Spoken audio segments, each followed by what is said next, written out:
again.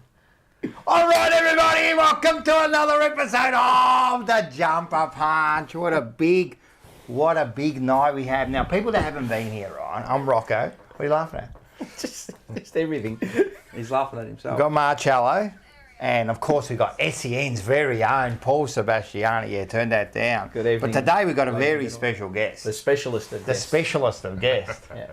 David-Rhys Jones, welcome to the Jumper Punch. No, great to be here. I dished a few out in my time. I was going to say... It's a perfect alignment, isn't it? Got that for you. Here's the other one. The king of that. You know, just give us a bit of a punch whenever you know. He's the king of the jumper punch. He is the Jumper Punch.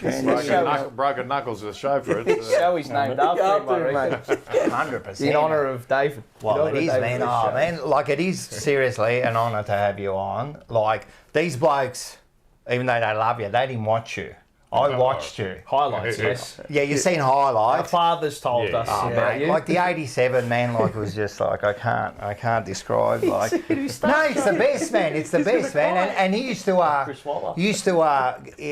used to be proud that he played for Carlton, man. You defended, you played for the They Jumper. didn't like me when I played for the Swans. Nah, before, so much. And I've got some highlights later when you copped a little bit from like that when you were a Swans player. But of course, but that's the way it is. I've always said, right, the devil himself can come and play for Carlton and I would follow him, you know what I mean? So as soon as you put on that jumper, you're the man, yeah. So welcome, and I suppose we'll go straight into also why we're here. Yes. I mean, we're going to review the game and everything. Correct, but yes. we are going to do a special cause for the Prader-Willi. Prader-Willi syndrome, it was Association of Victoria, Yep. I'm wearing the 15 for 15 t-shirt. Yes. Crystal clear. Which starts in May. May's our fundraising month. So So we're going to start it all, and then what we're going to do, like everyone, there is a link on There's the top a link there. that's pinned to the So everyone live can chat. see the link. Okay, beautiful. It's pinned to the site. As I say, donate here. If So you want got to to donate. push, and you're going to, and I'm telling you now, don't make me come down there. Everyone's donating today, right?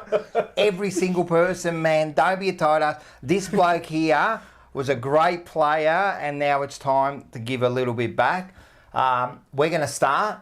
We're going to donate $250 straight up to the thing. Nice. So we're going to start. So we want everyone, even if it's $1, $1,000, whatever you want, right? Yeah, we're gonna have a big night. We're gonna look at some highlights, talk some things. and just to explain it a little. So explain what Prader-Willi syndrome. My son Cooper has Prader-Willi syndrome. Yep. He's now 20, and it's 1 in 15,000 births. It affects. It's a genetic condition that affects the 15th chromosome, and that 15th chromosome it basically controls the hypothalamus in your brain, which is a regulator. So this regulator doesn't work for these kids. So. Whether it's body temperature, hunger, thirst, mood swings, everything. They're just, not quite right in that way, and they're not regulated properly as we are. A bit cold in here or whatever, we put a jumper on. So Cooper, for example, anyone who's got it, they wouldn't be able to tell if they're hot or if they're cold. Yeah. And the same with the food. He just continuously. Well, that's where most people have heard of this. Is that they have insatiable appetite because they don't know when they're full and they're not. Not getting that reaction that when you feel full sort of thing. He'll never feel that in his life. So.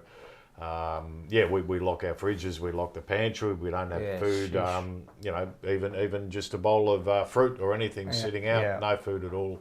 And it's so you got locks on all the food. Pantry, fridge, freezer, So it's just a part of our life now. For 20 years, I suppose. It's it's from about 2 that they really start. They're pretty floppy kids, really, early days, and don't walk, until they're a bit later, sort of thing, than normal kids. So he's done it a bit tough over his time, but he's, we've kept him safe, and that's the whole thing, keeping these kids safe. And the Prader-Willi Association of Victoria are basically mums and dads. I mean, there's no government funding. Yes. So, yeah, mums and dads who get together, and it's normally the younger ones who, you know, when they've got a bit of time, and especially when you have a kid with a disability, everyone wants to find a solution and fix it, and they want to go 100 miles an hour. But as they get a bit older, the kids, and it wears them down a bit. So, you know, and then the next lot come along and join the committee. But they're, you know, they're mums and dads, and they've got enough on their plate anyway without, you know, and they run the association fantastic. And we've got a real good little community in Victoria with the Prader-Willi syndrome people. And, it's good to be a part of. No, 100%, and we're wrapped to do anything we can for it. And as I said, everyone donate, and if you donate, right, put it in the chat, let us know, and you can send them a cheerio or maybe ask you a question. Ask me a question. And we can let you know. And as I said, we'll get that going, and we've already got some messages. We do have some messages here. That's fantastic. Hello to everyone in the chat. Hello everyone in the chat. There's 67 people here live. I think we'll boost 78. 78. Well, mine hasn't updated. There you go. Automatic over the top handball by Patrick Cripps. Thank you. Jonathan Tarlato, Rocco, Stefan Incantolupo, Jai, Enzo Valentino from last week. Yes, hello. Peter V. Bluebagger, Lana, Lone Wolf, SARS, Johnny Holden.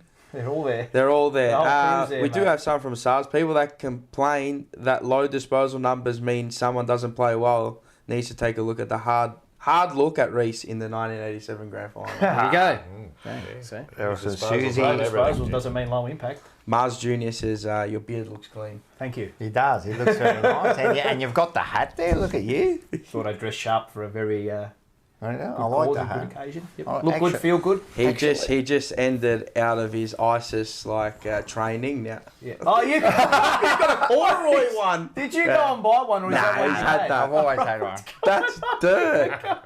That is dirt. This is great. Jay Baggers, the night you, I'm suppose this is to David. The night you came to my under-12s pie night was one of the best moments of my childhood. Still remember you in your R.M. Williams. What a legend you are, Rhys. So we got John Holden's already donated. There you go, bang, beautiful. So John's a big fan. He would have been John. Would have been on Blue Sunday. He always comes on and that. So that's good. Yeah. Your daughter donated too. And your Taylor. Oh, Taylor donated. She's got your credit card. Yeah. Well, you don't know. I just heard a notification, mate. You don't know this, but she's got his credit card. Yes, correct. She goes out with Mars now. Okay. So she's got your credit card. No, I just got a notification. I just got the notification. It's a family occasion. Non-no hats. Yeah, we got Rhys was the difference in 87. 100%. He was. 100%. And while we're there, so everyone make sure, donate. Click the link. You've got 4 things to do tonight. Like, subscribe, share, click the link and donate. 100%, man. This is all for a good cause. And I'll tell you why you should do it. Because can you put up this video? Can you just have a look at this? And have a look. And Medal presented to him. Champion John. The winner of the Norm Smith medal is David-Rhys Jones.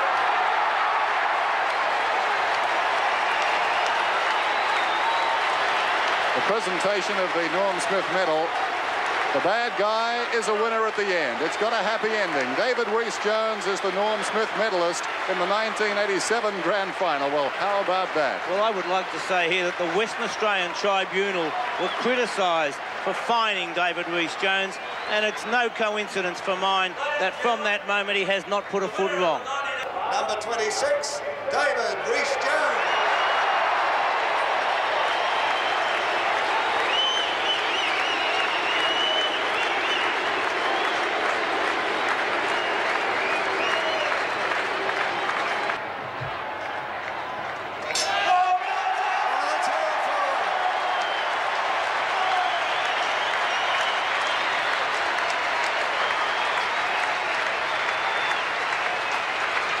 Yeah, definitely. Very ordinary singer, but you know. Great leader. Yeah, so that's why we're doing it, and I thought I'd show that because everyone shows like the hits and that, and we'll have a look at that later. But at the end of the day, I mean, that's what you Look, I was play only for. reported 25 times. That's unreal. Only 25. You That's know. grouse. I'm sure David-Rhys you weren't got more suspended now. for all Every those one of them deserved it. There's a couple I missed. Too. I reckon too, man. That's fantastic. One was Greg Williams. Who would you clip now if you had to go? Well, Here we go. I have said to Greg Williams, you know, if you ever play Super Rules or something, let me know and I'll be on the opposition. Because what happens on the field stays on the field. Exactly. Yes, correct. Yeah. We don't hold grudges for 30 years. Yeah, well, yeah. It was funny when they recruited him to Carlton. I'm thinking, shit, how am I going to get him now? I want to ask over in the car park. Well, I want to ask you about that later because I got a couple of things, man. But I mean, Hunter collected you, Williams collected you, and the next thing you're inside the dressing room. That's crazy, isn't it? It is crazy. You just got to put it aside, don't you? It does. It has to. You know, Yeah, and that mates was at it. the end of the day. I mean, look, put it this way. You know, in the 1984 season, before I joined Carlton in '85, you know, Big Wow Jones, you know, slid with his knees up in Sydney and slid with his knees and he got me and I turned around, his head was there and I just grabbed him and give him a big eye. And I got up and I'm off and he was going to kill me. He had steam coming out. The game going on, he didn't care, he was going to kill me. And I'm yelling out, he can't catch me. Yeah. That's fantastic. And tell me just quickly, like, those days there too, let's be serious, like, you'd go out to hurt people, wouldn't you? Like, Well, yeah. if you couldn't get the ball, you're going to hurt them somehow. We tackled to hurt. Yeah. You know, and we bumped to her. I mean, you put a bloke on a stretcher, you were the hero. In the changing rooms afterwards, you know, you got the pat on the back, and it's just the way it was. And if you didn't do it, the coach he'd give it to you. You know, why didn't you had that opportunity to be shown at time? You know, this is what you should have done. You could have, you know, cleaned him up. So you know, it was a different ball game back then, and it was. I mean, you know, they tackle and hold their head going down the ground. Yeah. I mean. We were lucky we had mud. Exactly. That's another thing. People don't understand. Like young kids don't understand that. Like some of the mud you guys used to, like it was, like you. I've seen old footage where boots used to get stuck in the mud. You know. Oh yeah. That's how sticky it was. Up and down and it slowed people up. I mean, you know, it got to a stage where, you know, St Kilda used to water the middle of the ground when they're playing Carlton. They get out there in the middle of the night, you know, night before or whatever. Get the Indian curators out there to top of the pitch. Put the sprinklers on because there are cricket pitches in the middle. Of course, pitches, correct. You know, they turn into mud straight away. Yeah. And so, there was different things happen there. Yeah. So we already got like heaps of people that have donated, right? Let's Tracy, go. Lone Wolf, Peter, keep going. They're all in there. Yeah, So Peter Bluebagger asked the question. Yep. If I could find it now, and because I did see it. So share the link around. Have you spoken to Dennis Banks since the incident many years ago? I actually haven't, and Dennis is. He's done a lot with Prader-Willi syndrome and helped out. You know, we've done a few functions together and different things. So, and as I said, what happened on the field back in those days? I mean, we'd have after matches. Like you'd go out and you'd be going 100 miles an hour, and you'd want to kill each other for two or 3 hours. Then we went back into the rooms, the umpires, the players, both sets of players, and it was have a beer and a pie and whatever is in there, and have something to eat and catch up and have a chat, and you know, you catch up with blokes out at nightclubs and different things. Of course. And as I said before, what happened on the field stayed there. That stayed there. It should be like that. So we've also got Lone Wolf Ant says where to donate. Well, the link is up on the top. Already Already donated, yeah. All right, it's a bit too slow. Lana is donated. Tracy Reed donated. Thank you. Donated. Peter Bluebagger, that was donated. Like, you know what he's going to be like? The Good Friday pill tonight. He's just going to keep reeling off. Get the telephone. No, well, this is what we're here for. No. The record's going to be broken. We're going to break it again. Matula, our favourite Greek, donated. Correct. No, well, we got to acknowledge those people. So, so what we'll do now is we'll order some coffees. I was going to say, do you know the number? right? And I don't reckon he does. I don't know. It's a 4-digit number. It's a 4-digit number, and it's to do with Carlton. 4-digit number for Carlton. Yeah. Yeah. 1987. Oh, close. Hey, We could have changed. 95. Yeah, Close. We should They got have the young changed it. blokes, you got to bring them up. Hopefully it changes to 2024. Yeah, that's right. That'd be nice. That's it. 2024 would be And great. very well could be. You know, I mean, we've got the talent on our list to really win a I think wagon. so. Well, you look at it now, and I talk to people, and It's engaged.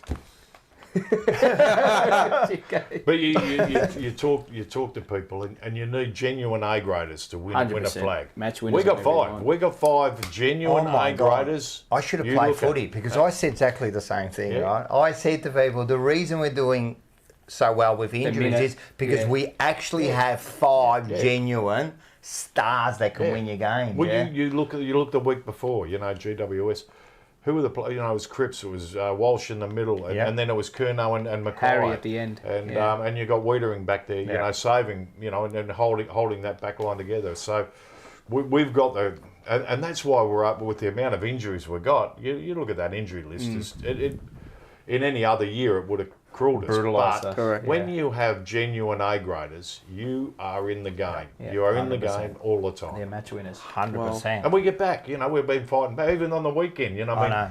4 minutes ago, and you think, Yeah, I know, shit, we they, went they down could, swinging, they could do didn't we? this, Yeah. you know, they've done Spot it on. before. They Your could do brother it. said that when we got to 8 points, he goes, there's 3.5 minutes, and then for a moment there, I'm thinking, like, surely we not. could do this. There's heaps of time. Yeah, no. Hey, how you going?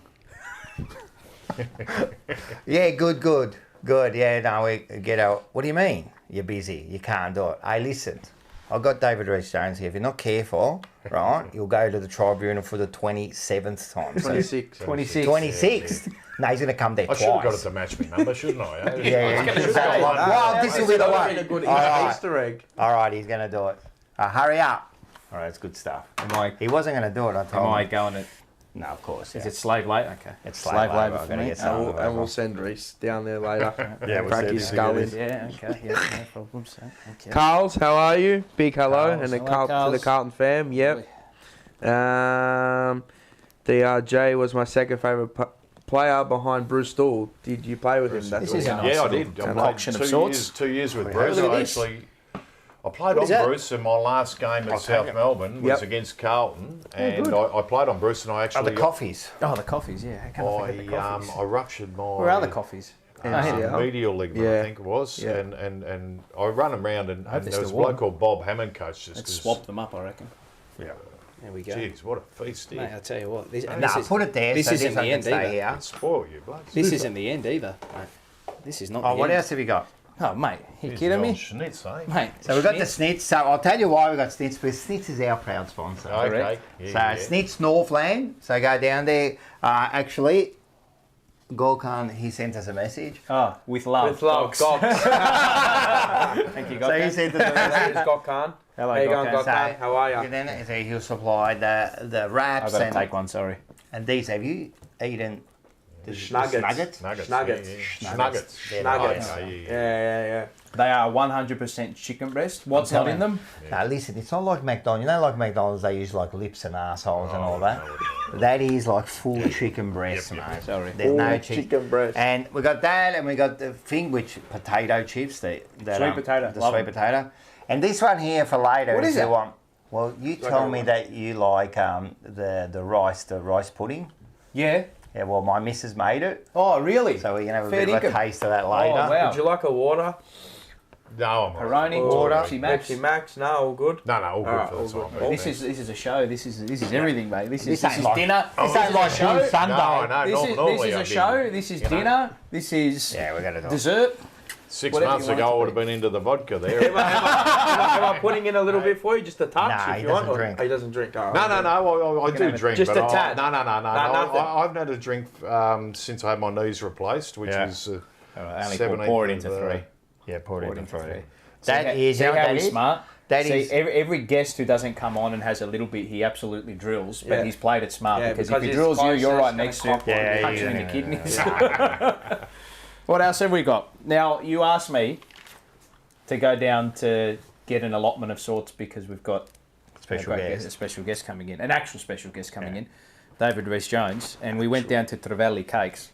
Look at that. And we got Oh, a concoction of sorts here. So I'll go up to just to show the punters.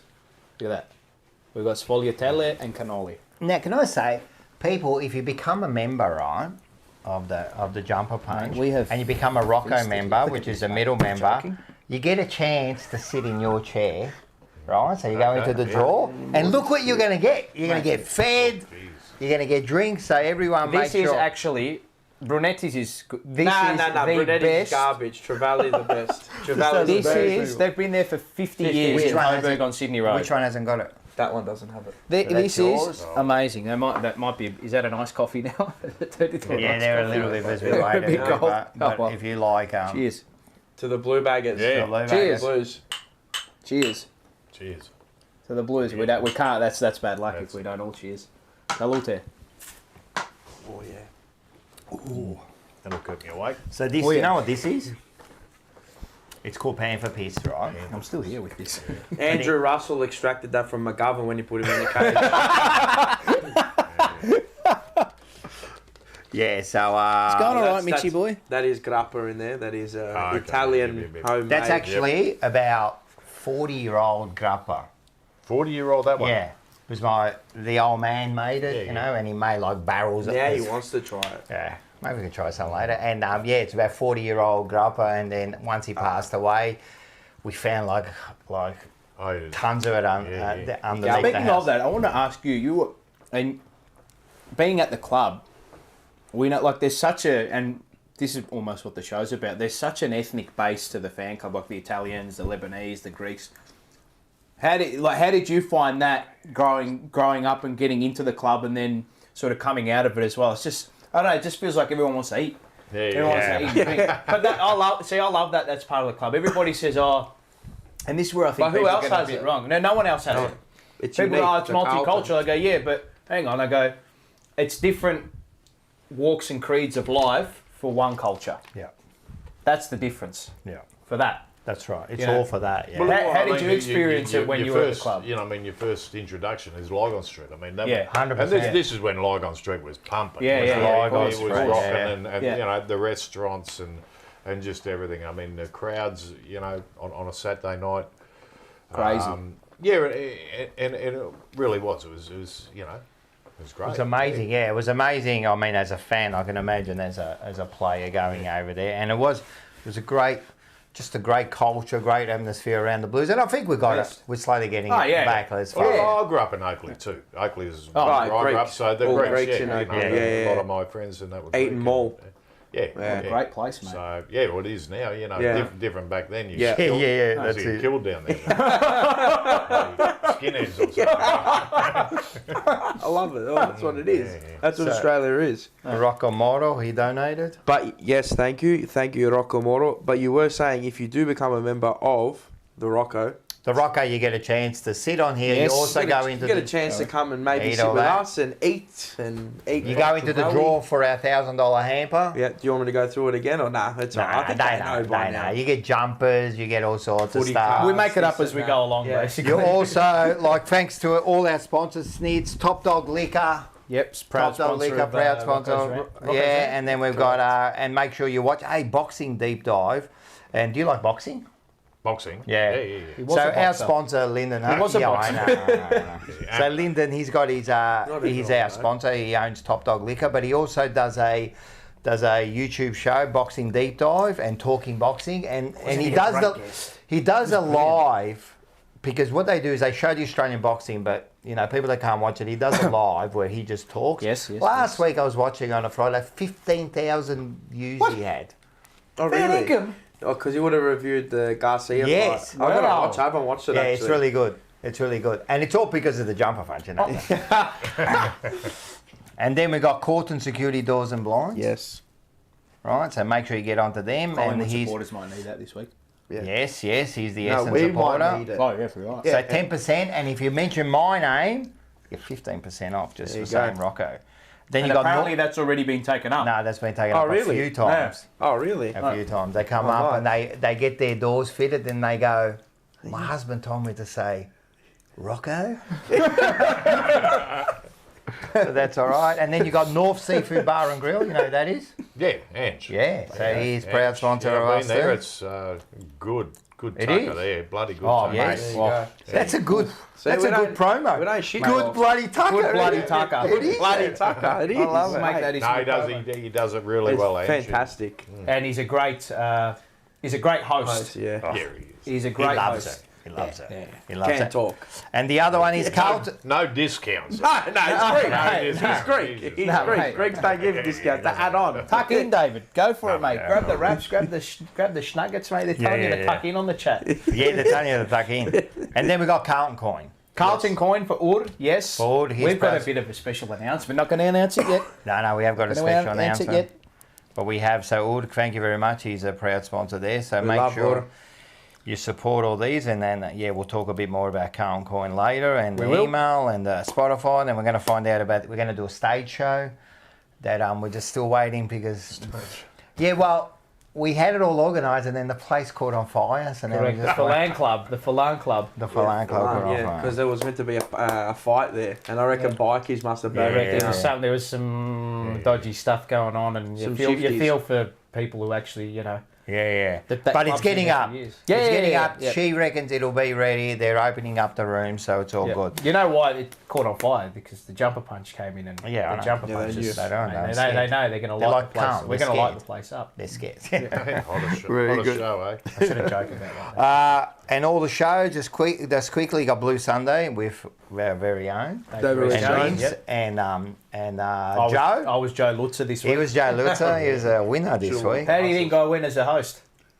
Yeah, you didn't F up like Joe. I was waiting I for was you nearly to going say to that. say it. I'm not going to say it. Oh, I love that, man. Nah, he does a No, good job. he does a great job. He does it. I'm looking for Big shout out to Joe. any.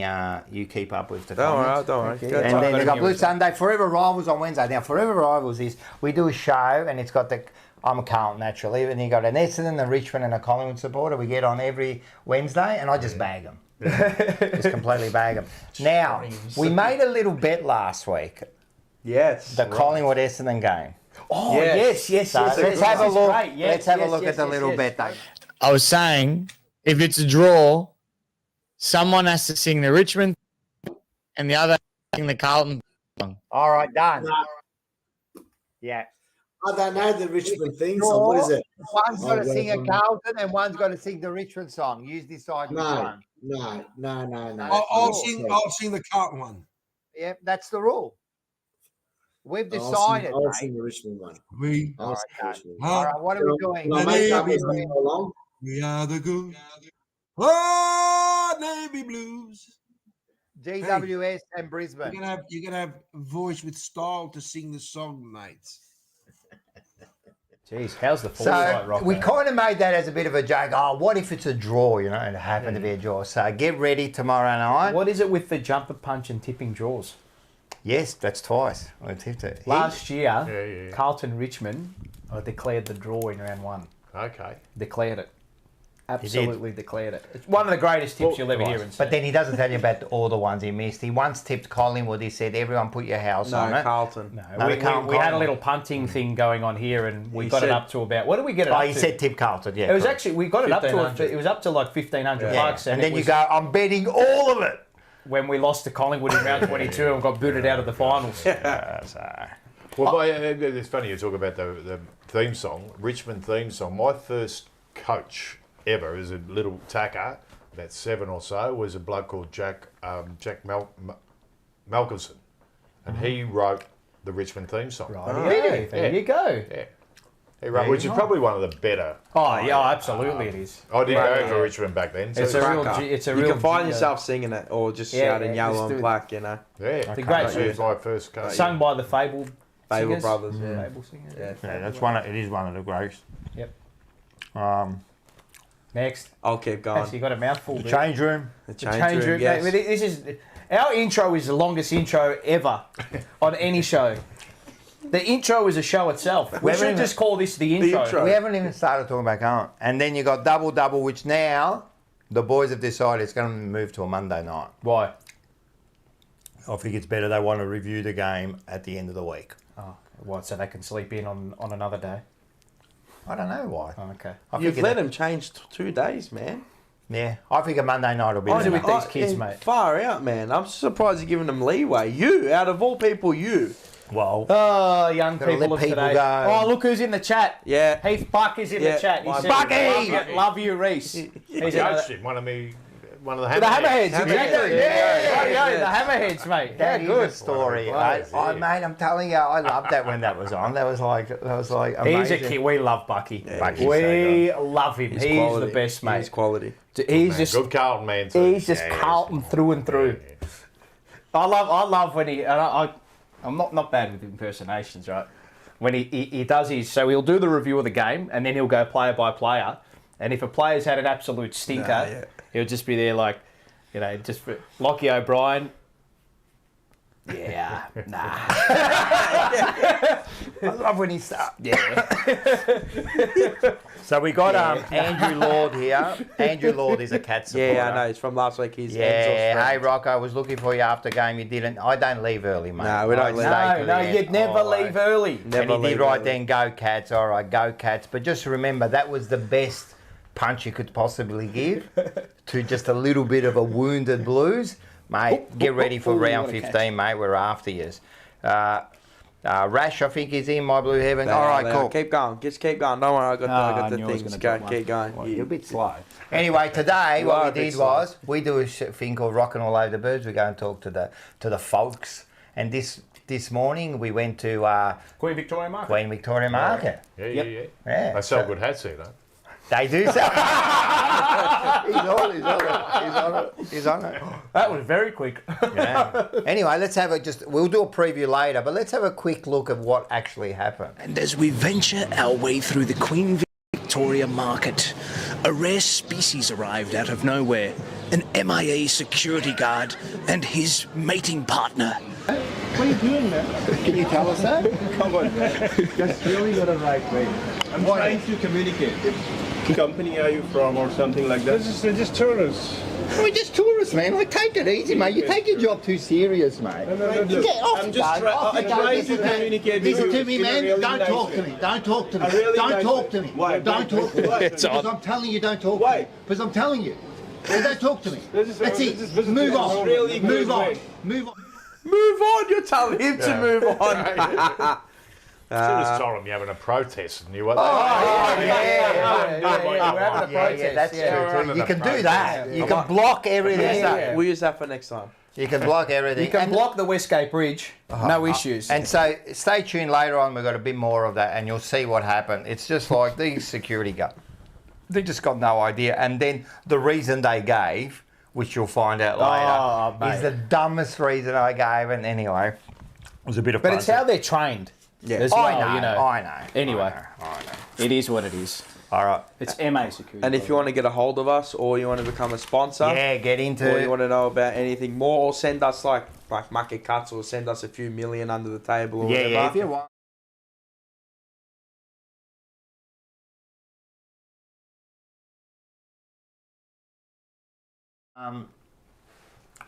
Let's donate for the. Yes, at the top. Click It's in the link. pinned. Click on People the have already link. done Make it. sure we donate. Heaps of people are already starting Click the to link, donate. and then it'll just be another click away. It'll say donate here, and then Yep, and let's do it, and let's help out the great Very, man very for his easy. course. Very easily done. All right, what are we here for?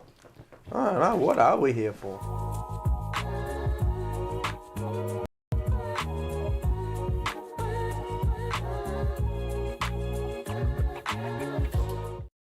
Actually, when we did that promo, that we were in a bit of a slump, and I think you added the word misery in there. Well, sometimes there is misery. There is misery. It can't always be good. I'll tell you, I remember you were talking about Heath Buck before. I was doing a thing for the club, preview and review of the game. This is going back 5 or 6 years or something.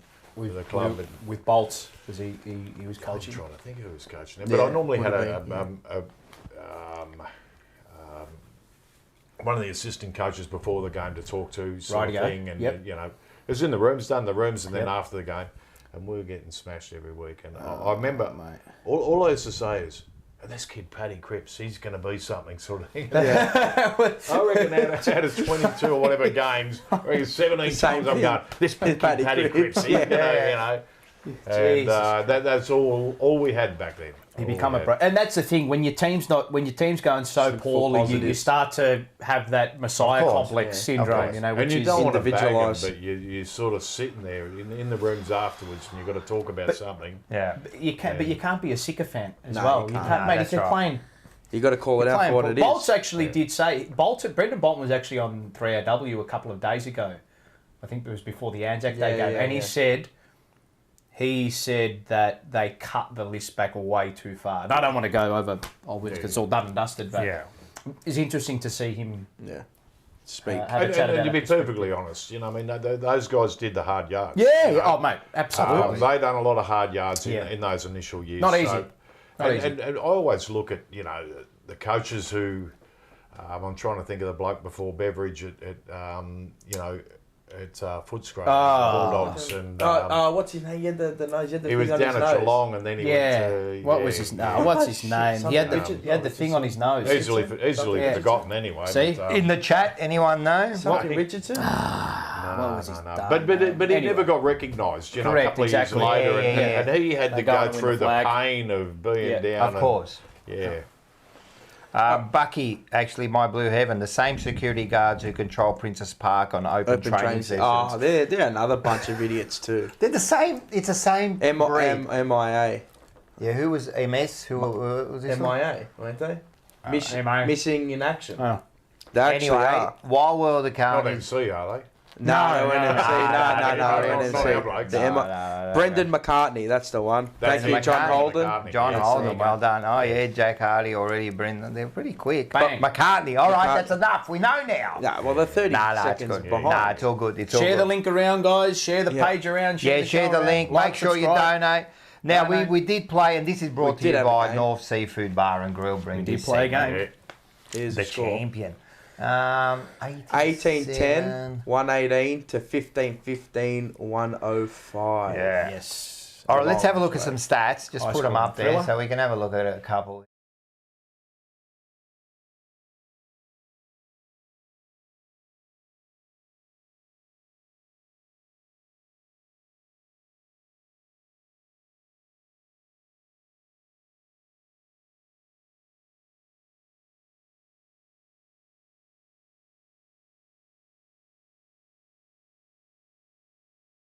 There's nothing to do with that. Interesting, wasn't it? I found that For me, it was just execution. 100%. Execution of your defence and execution in front of goal. Well, there's a few things. I mean, it's just but that was one of the things, yeah. So how did you see it?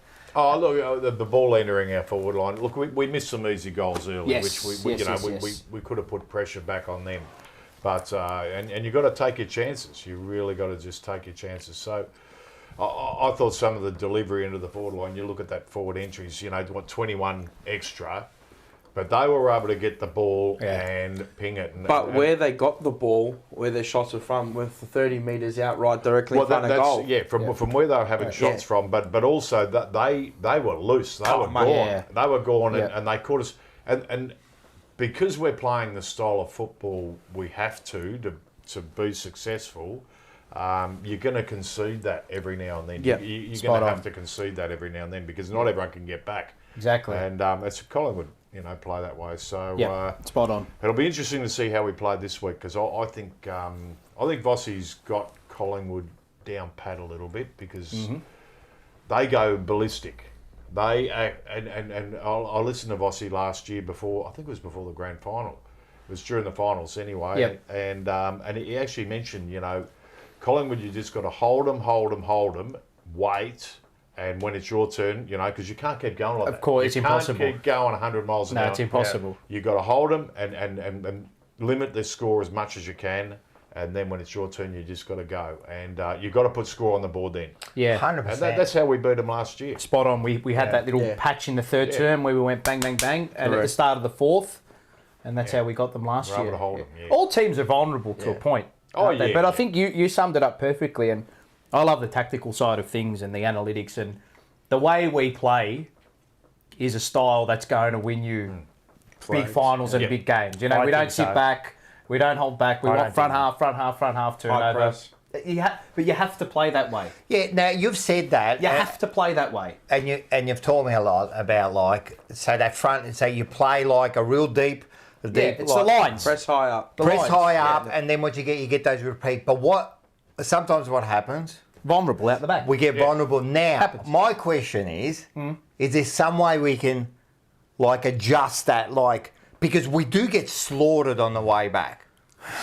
It's where you lose the ball. Yeah, exactly. Yeah. If you lose the ball, that's what I say. When they kick it in off the wing and it's a shallow, like you're going in shallow and it's hitting on that 50 and and it's hitting 60. It's you don't want to lose the ball there because if they go into the middle, it's game over. Voss mentioned last year when we were going through that horrible patch where we couldn't score.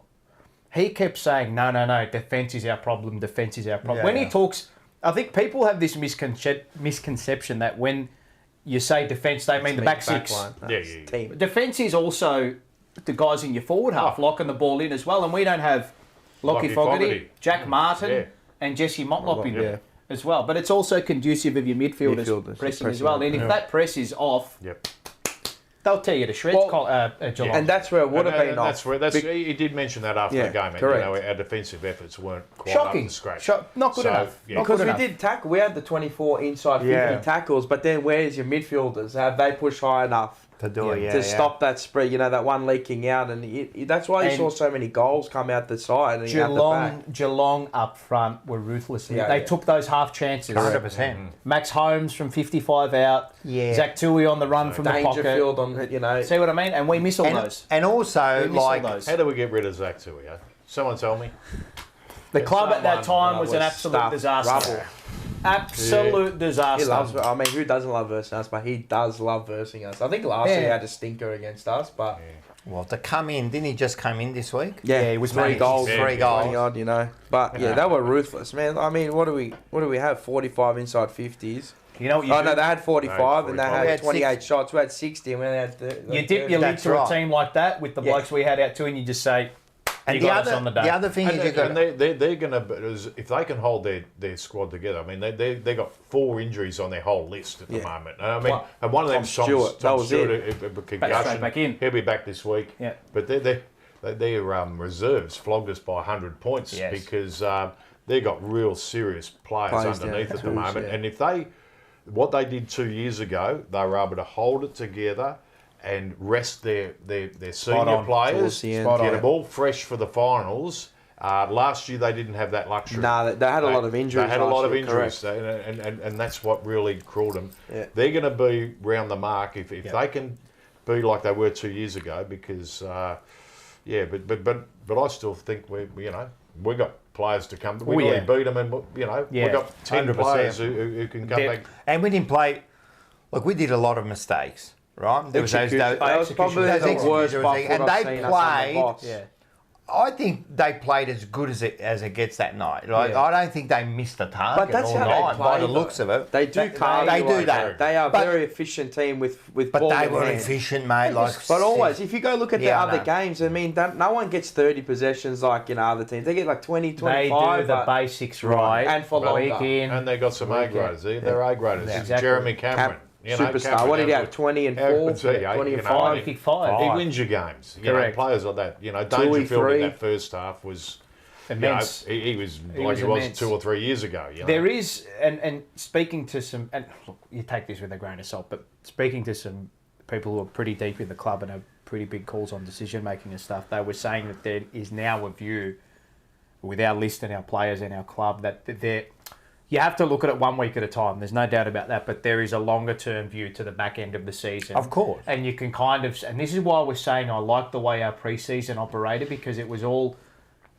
What's the point of being revved up for pre-season? You're revved up to a point, right? But you've got to be prepared for what's to come in the back end. Well, we know where we're at. Mitigate the damage now. You bank the wins as much as possible, and then you start to drip feed... Of course. These blokes back into the team. Let Jack Martin. We're only ever going to get 10 games out of him a year at most. I think so. Yeah. That's him. Yeah, 100%. Same with Motlop, probably, the young fella. Well, yeah, he's that's still come young. out of the blue. Like, he got a couple of injuries. Saad's just unlucky. What do you do? Saad's unlucky. McGovern's injury prone, so you just hope that he doesn't get injured. Is a big one. And the Cherry, hamstrings are a problem though, and there's something they really got to look at because you don't want to be losing 2 or 3 come September. No, exactly. And they're not like 1 week. It's 4 or 5 weeks, and you're just going shit. And you can't have those type of players like Lewis Young. If you have him for 4 or 5 weeks, you're going to lose games. You're like Cameron's going to get off the off the hook. Yeah. Because they're just not that quality. They can't hold a high quality for long enough. But that's it's and I think they talk about it now where the guys are role players. Correct. Yeah. And you'll see the wingmen now do a hell of a lot of running. They'll run up and down and they're back. They've got to be back in a spot when the opposition's got the ball. So they're working hard for the entire match.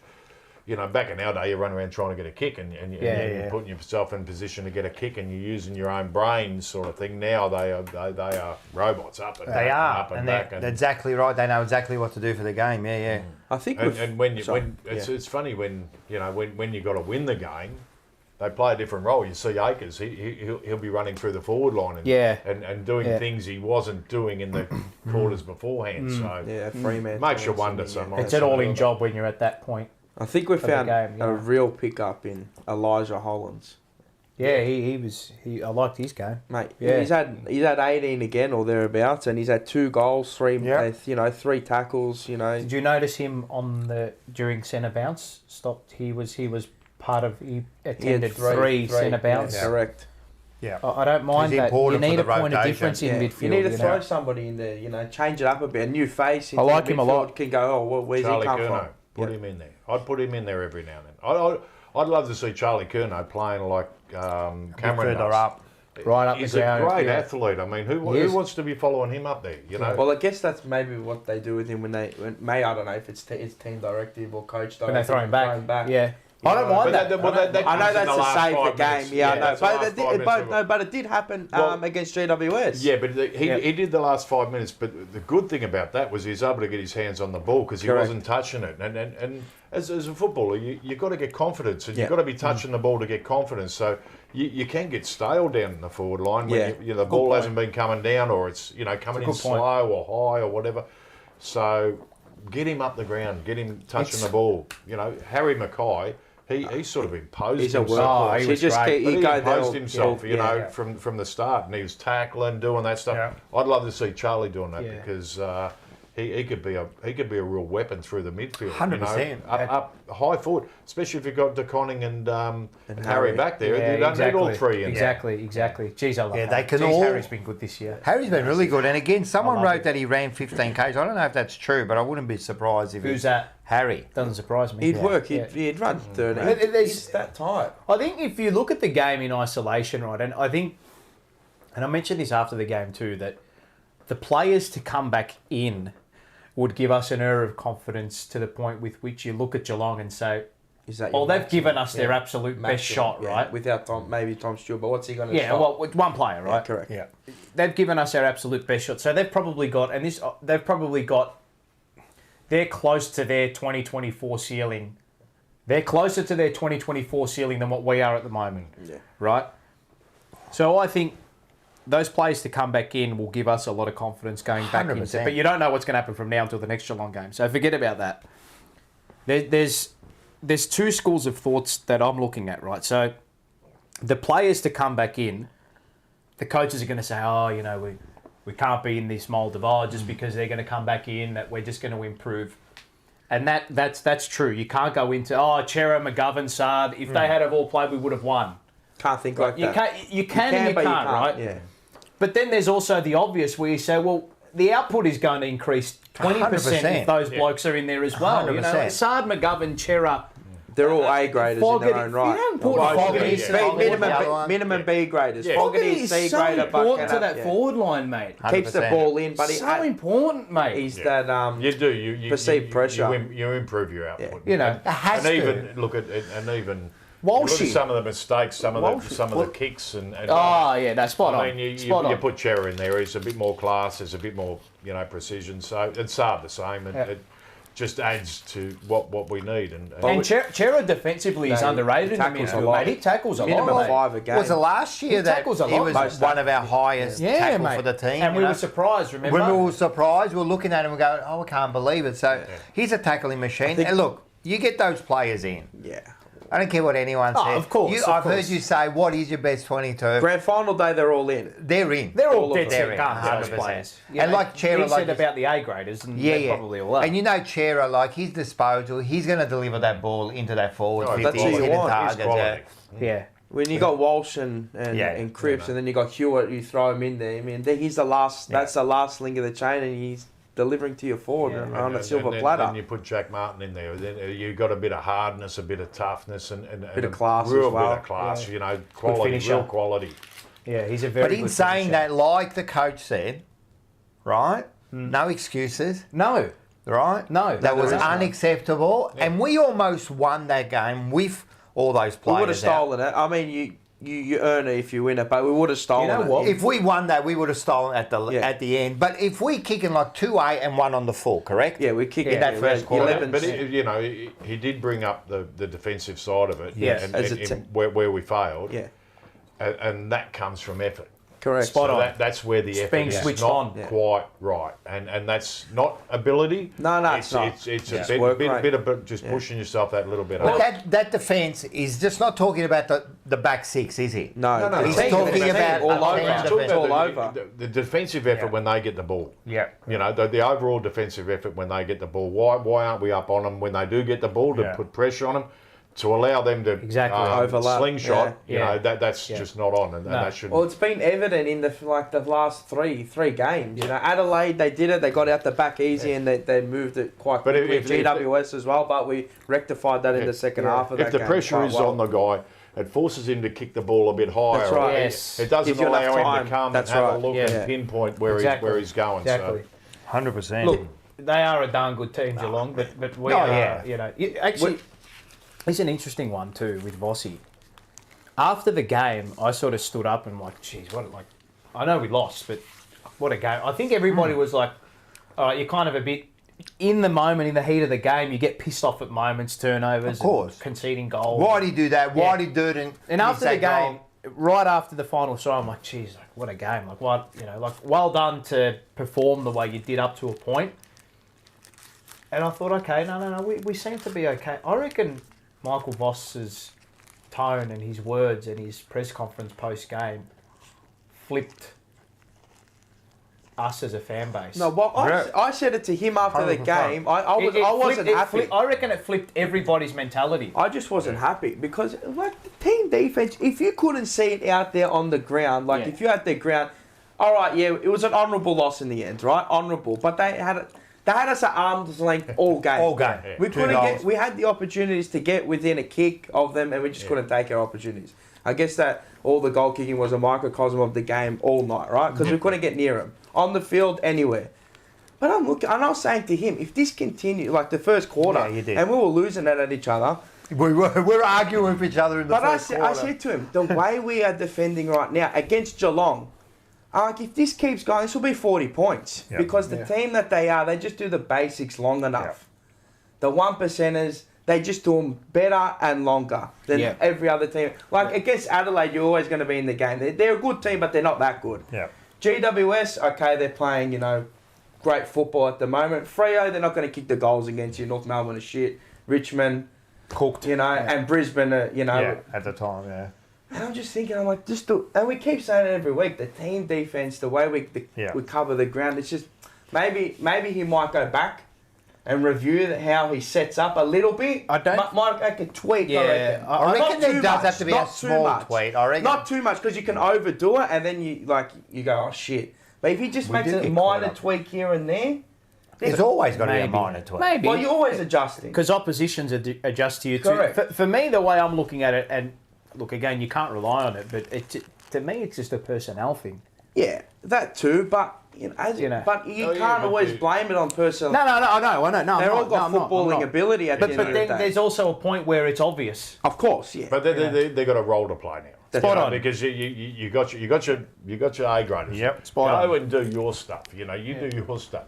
You your Indians, you know, I don't call them Indians anymore. Yeah, you can call them. We're allowed to, hey, what are we allowed to say? Whatever you want. But you know, you guys who are just role players. The role players, yeah. They have to do their job, and I think he'll be looking at guys in the future who are willing to do their job, willing to push up. They're not going to get all the kicks in a Fogarty type. You know, he gets over. People keep saying to me, how does Fogarty get a goal? Because he doesn't get goals. Have a look at his stats. Yeah. But you have a look at the pressure he's putting on down there, and that's causing goals and helping. And that's why players are getting games that you sort of go, well, why is he getting a game? You know, that's his style as well. Bossy would have gone through those tapes, and not like Wolsey would have been giving us a spray or whatever, but he would have gone through and shown blokes, you know, why aren't you up on him? Why are you over here? Why aren't you in his face as he's coming out? You know, as they're coming out, and this, you know, and it's little things that, and these players who are in the team, if they want to stay in there, they need to be doing that every single time. Because if they're not, there's players coming back. Everyone knows there's players coming back, and you're not going to be part of it. There are big things that people and players do on the field that will never show up on a stat sheet, and I'm talking about decoy runs, running patterns. So faking a lead to create space for your mate. That's what Fogarty does all well. that selfless running that you do, and that's what a lot of our small forwards have not had a lot of output, but they have created opportunity for the big men, for our big blokes at the moment. But there also comes a point in time where these blokes have got to start kicking snags. Well, when you get your opportunities 30 out directly, Corey Durden, you got to take it, and you can't blame him for the but you got to kick the goal. But you got to kick the goal. If it's grand final day, it's the last kick. You have to kick it. I always you'd back in every time. Nearly every time. He's a beautiful kick. We has to be. He doesn't get enough otherwise. But you just got to take your opportunity. That's like saying, you go look at them down the other end. It's got to be low touches. It's got to be low touches, high impact. They're 10-3, and you're going, fucking how? But they take the opportunities. Tell me the truth, right? When you look at our small forwards, you're not scared. You're not scared. I don't think oppositions are scared too. You're not scared. But as soon as, remember when we were discussing about, we were about to play Geelong, the first thing we mentioned was Cameron and Hawkins, of course, and we've got the two big boys, then we mentioned the small guys. Stengel, Grind, Myers. We were worried about them straight away, and with us, we never worry about them because, I don't know, I don't think they're... I think the best smalls can do what they're being asked at the moment, as in decoy runs, different running patterns, but also have impact with ball in hand, which we don't. But the other side of it is, you know, when we are coming in long, and I hate it when we're coming in long, you know, those tall players. Why are they in the front of the pack? The front of the pack. Hang on a minute. Who's there? Who's at the front of the pack? So is it? Eddie Betts. Imagine having Eddie Betts out there. Him and Garlett, mate. I'm going to go. Add Tom Papley. Why don't we get bloody Tom Papley, you know? No, me and Dylan, my son, were talking about it. We went through the whole night again. We go, remember we were sitting there and there was a minute to go and we're going, Sauce, just make the deal, mate. Just make the deal. Do it. Yeah. But I'll even go further back because we've spoken to Mark and about this and that, and he just says, like, as a small forward, you hit the pack with pace, you know what I mean? You watch the ball, or you kind of like judge where it's going to go, and you might miss it 4 out of 5 times. I don't see our players do that. They do that once out of every 10 times. Now, I know you don't know unless you actually properly know what the instruction is. You just don't know. Yeah. But what's the instructions? Like, you hit the pack, you've got to be front and centre, and you've got to hit that pack. I don't get why our small forwards are so different to others. That's right. Why do we have to treat them? I understand that we don't understand the instructions, but the fundamentals of a small forward is hit the pack hard, tackle, pressure. Put it this way. You're going into Harry Mackay, you know, Charlie and TDK. They don't mark it. They don't get outmarked. Harry Mackay doesn't get outmarked. That's right. It's either him or down the front. And now it's simple, you know. But that also too is you can decoy run and do that, but you got to also work your ass back to get back. You've got to get up and back. Yeah, but what about some of the best small forwards and the best big forwards? They make a run, then they keep going, then they double back, then they go again. And you're watching. Why can't you do that? You know, I mean, I remember, you know, Adrian Gleeson was great at hitting the pack. Fraser Murphy just hit the pack Fraser Murphy one was buddy fantastic. go and The fundamentals don't change of a small forward. They don't change. I don't understand what you're saying instruction, but I mean, maybe we're changing what we know a small forward is at Carlton. Maybe we want to be a point of difference, but the fundamentals: hit the back hard, create a stoppage. If you don't get the stoppage, if you get your opportunity in front, you kick the goal. The other thing is be there because it's another number there. Correct. You know, if you're hitting in there, and that's why it gets out so easy out the back the other way too, and they get goals easy. And this is another thing, like holding. I know you said we had 26 tackles, 24 inside 50s, but maybe they were the first tackle, and then we got a ball up, and then the second one was released. You know what I mean? And they get out. Sometimes I don't think. Like I think Harry Mackay had more tackles than both Owies and their tackle numbers were not. Brian Myers had more than all our small forwards put together. So we are missing our two best small forwards. Oh yeah, I do understand. Motlop I think Motlop and Fogarty would make a huge difference. You know, but they're not there. No, exactly. They're not there. They haven't been there all year, so you know. The other thing about going into four line, but the pressure then has to come on. I mean, Owies got subbed on the weekend. Yeah, the pressure's got to come onto these guys. You know, spot on. That's it's produce or go but the back. problem is who comes. That's exactly right. Who do you bring? Got no one there. But we'll put bins in. Oh, that's what I said. You can kind of change it. Who knows? Yeah. Who knows? You know, if give you're them not a chance. producing, If you're not getting what you need, and then we don't know because footy is different now. It's system based. It is. It's real. You know, you talk about them running patterns and things like this. Bloody running back in the run day, where the bloody ball is and yeah. get the ball. You know, but it is different, and you know, but you know the great thing about where we are now, and I come, you know, my first 5 years with South Melbourne and then Sydney.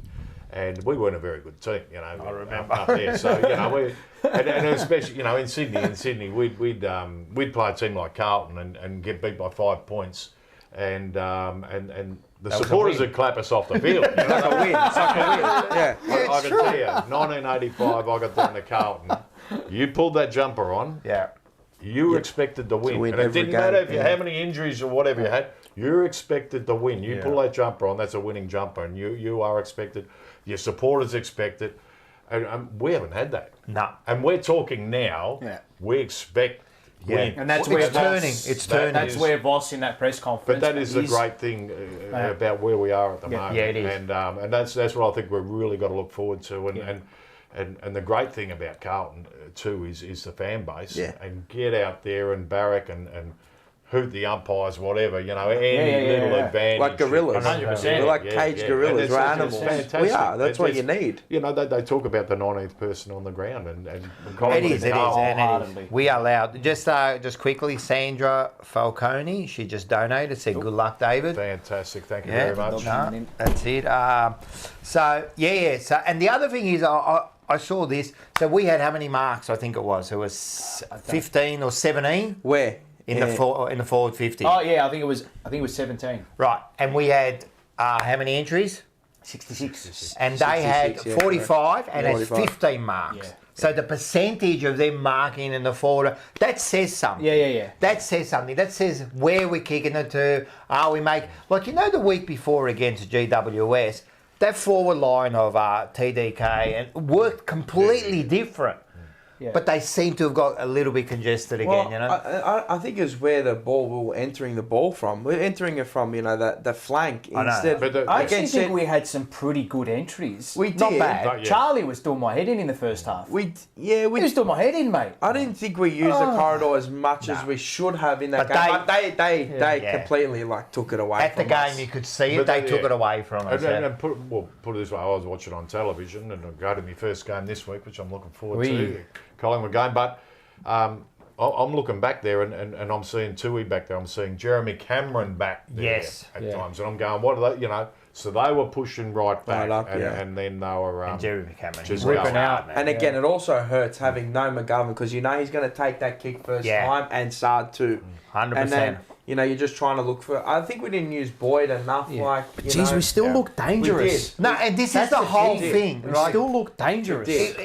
It wasn't a bad effort still. I mean, you fix up a few little things. As I said, 2-8 mate. I know that you say that bad kicking, is bad footy, and that's so true. But seriously, 2-8 You do that 4 and 4, it's a different game, you know what I mean? So we're our own worst enemy at times. I reckon he will tweak it just a little bit, just defensively, because we do leak quite a lot. Yeah. Maybe it comes with personnel when they come back in and it squares up. For me, it's not the way it's not the way the coaches set us up tactically or in game. It's the execution of that. I understand. Which is not there. It was the worst. Poorly execution. Everything is execution. Like the whole game, yeah. Everything at the moment is execution. Executing your team defence. Executing Kicks, the point with which you have to handballs. roll up and roll back. Executing your kicks. Executing your handballs. That's all it is. Yeah. It's not for lack of a game plan, for lack of tactical nous, for lack of performance, for lack of effort, for lack of desire. We had all that, yeah. You know, and to go down swinging the way we did.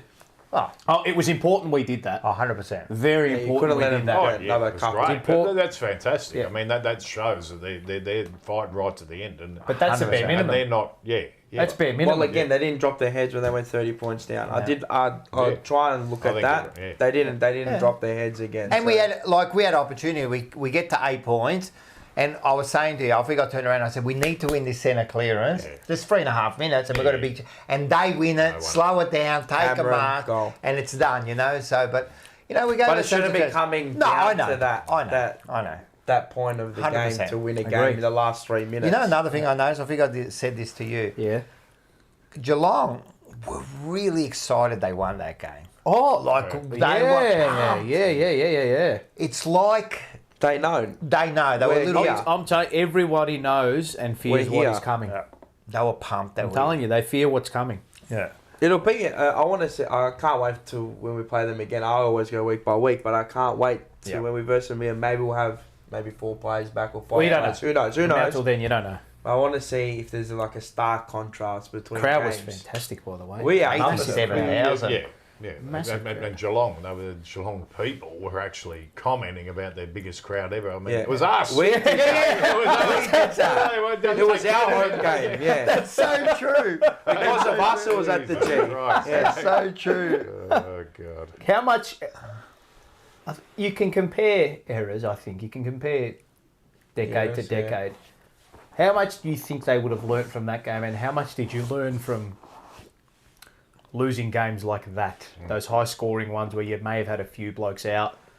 How did you go about... I know, obviously, and what we saw Voss say at post-game, but for me, I think they come out of that game thinking, unacceptable, but we got a Did bit some right. good There's a things, lot to yeah. learn out of that game, Yeah. I think. And when you lose games, it's easy for the coach to come in and look at those little things and point them out, and it means more to the players because, you know, this is a little thing that could have cost us, whatever. So it means more when you do get beat. So sometimes getting beat's not that bad because you can learn a lot. And if you don't learn, out you go, sort of thing, because you're going to keep doing the same thing over and over and expect a different result. I love that he publicly put it on the players 100%. too. I love that. That's Not like a smack over the head. No. It's more like, no. That's I not the love standard. That is not the standard. I went from... It's not the standard. I loved Voss as a captain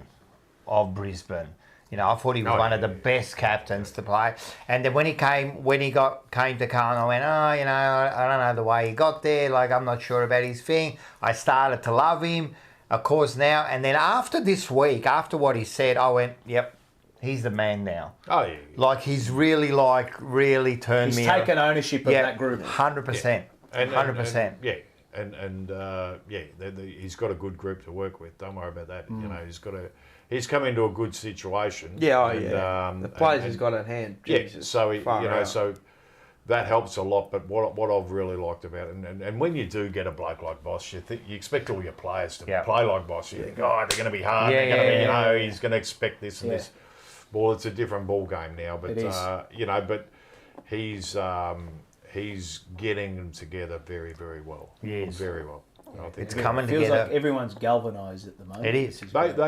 They are playing see like a real team, and they're happy for each other. They they really encourage each other.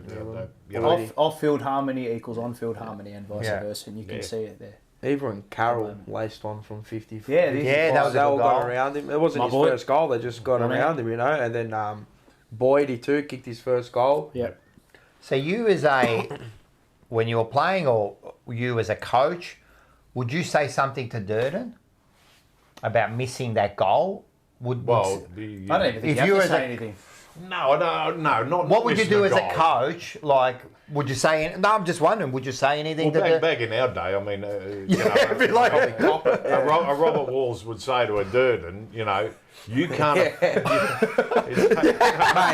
like, it would have been right. Everyone bring your would have been his first. Get him off the fucking ground, and then he would go him after the game. He'd say, "You can't afford to miss goals because you're not that fucking good." Yeah, you know, and that's how it would be. And you know, you need to kick those.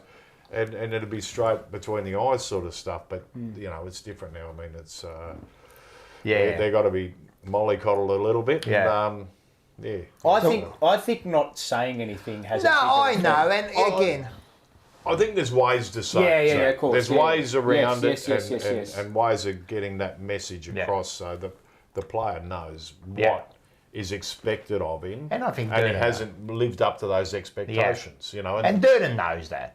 He knows that he should have got that. He didn't try to. No, he didn't try to. And that's the thing when people go, did they work on goal kicking during training?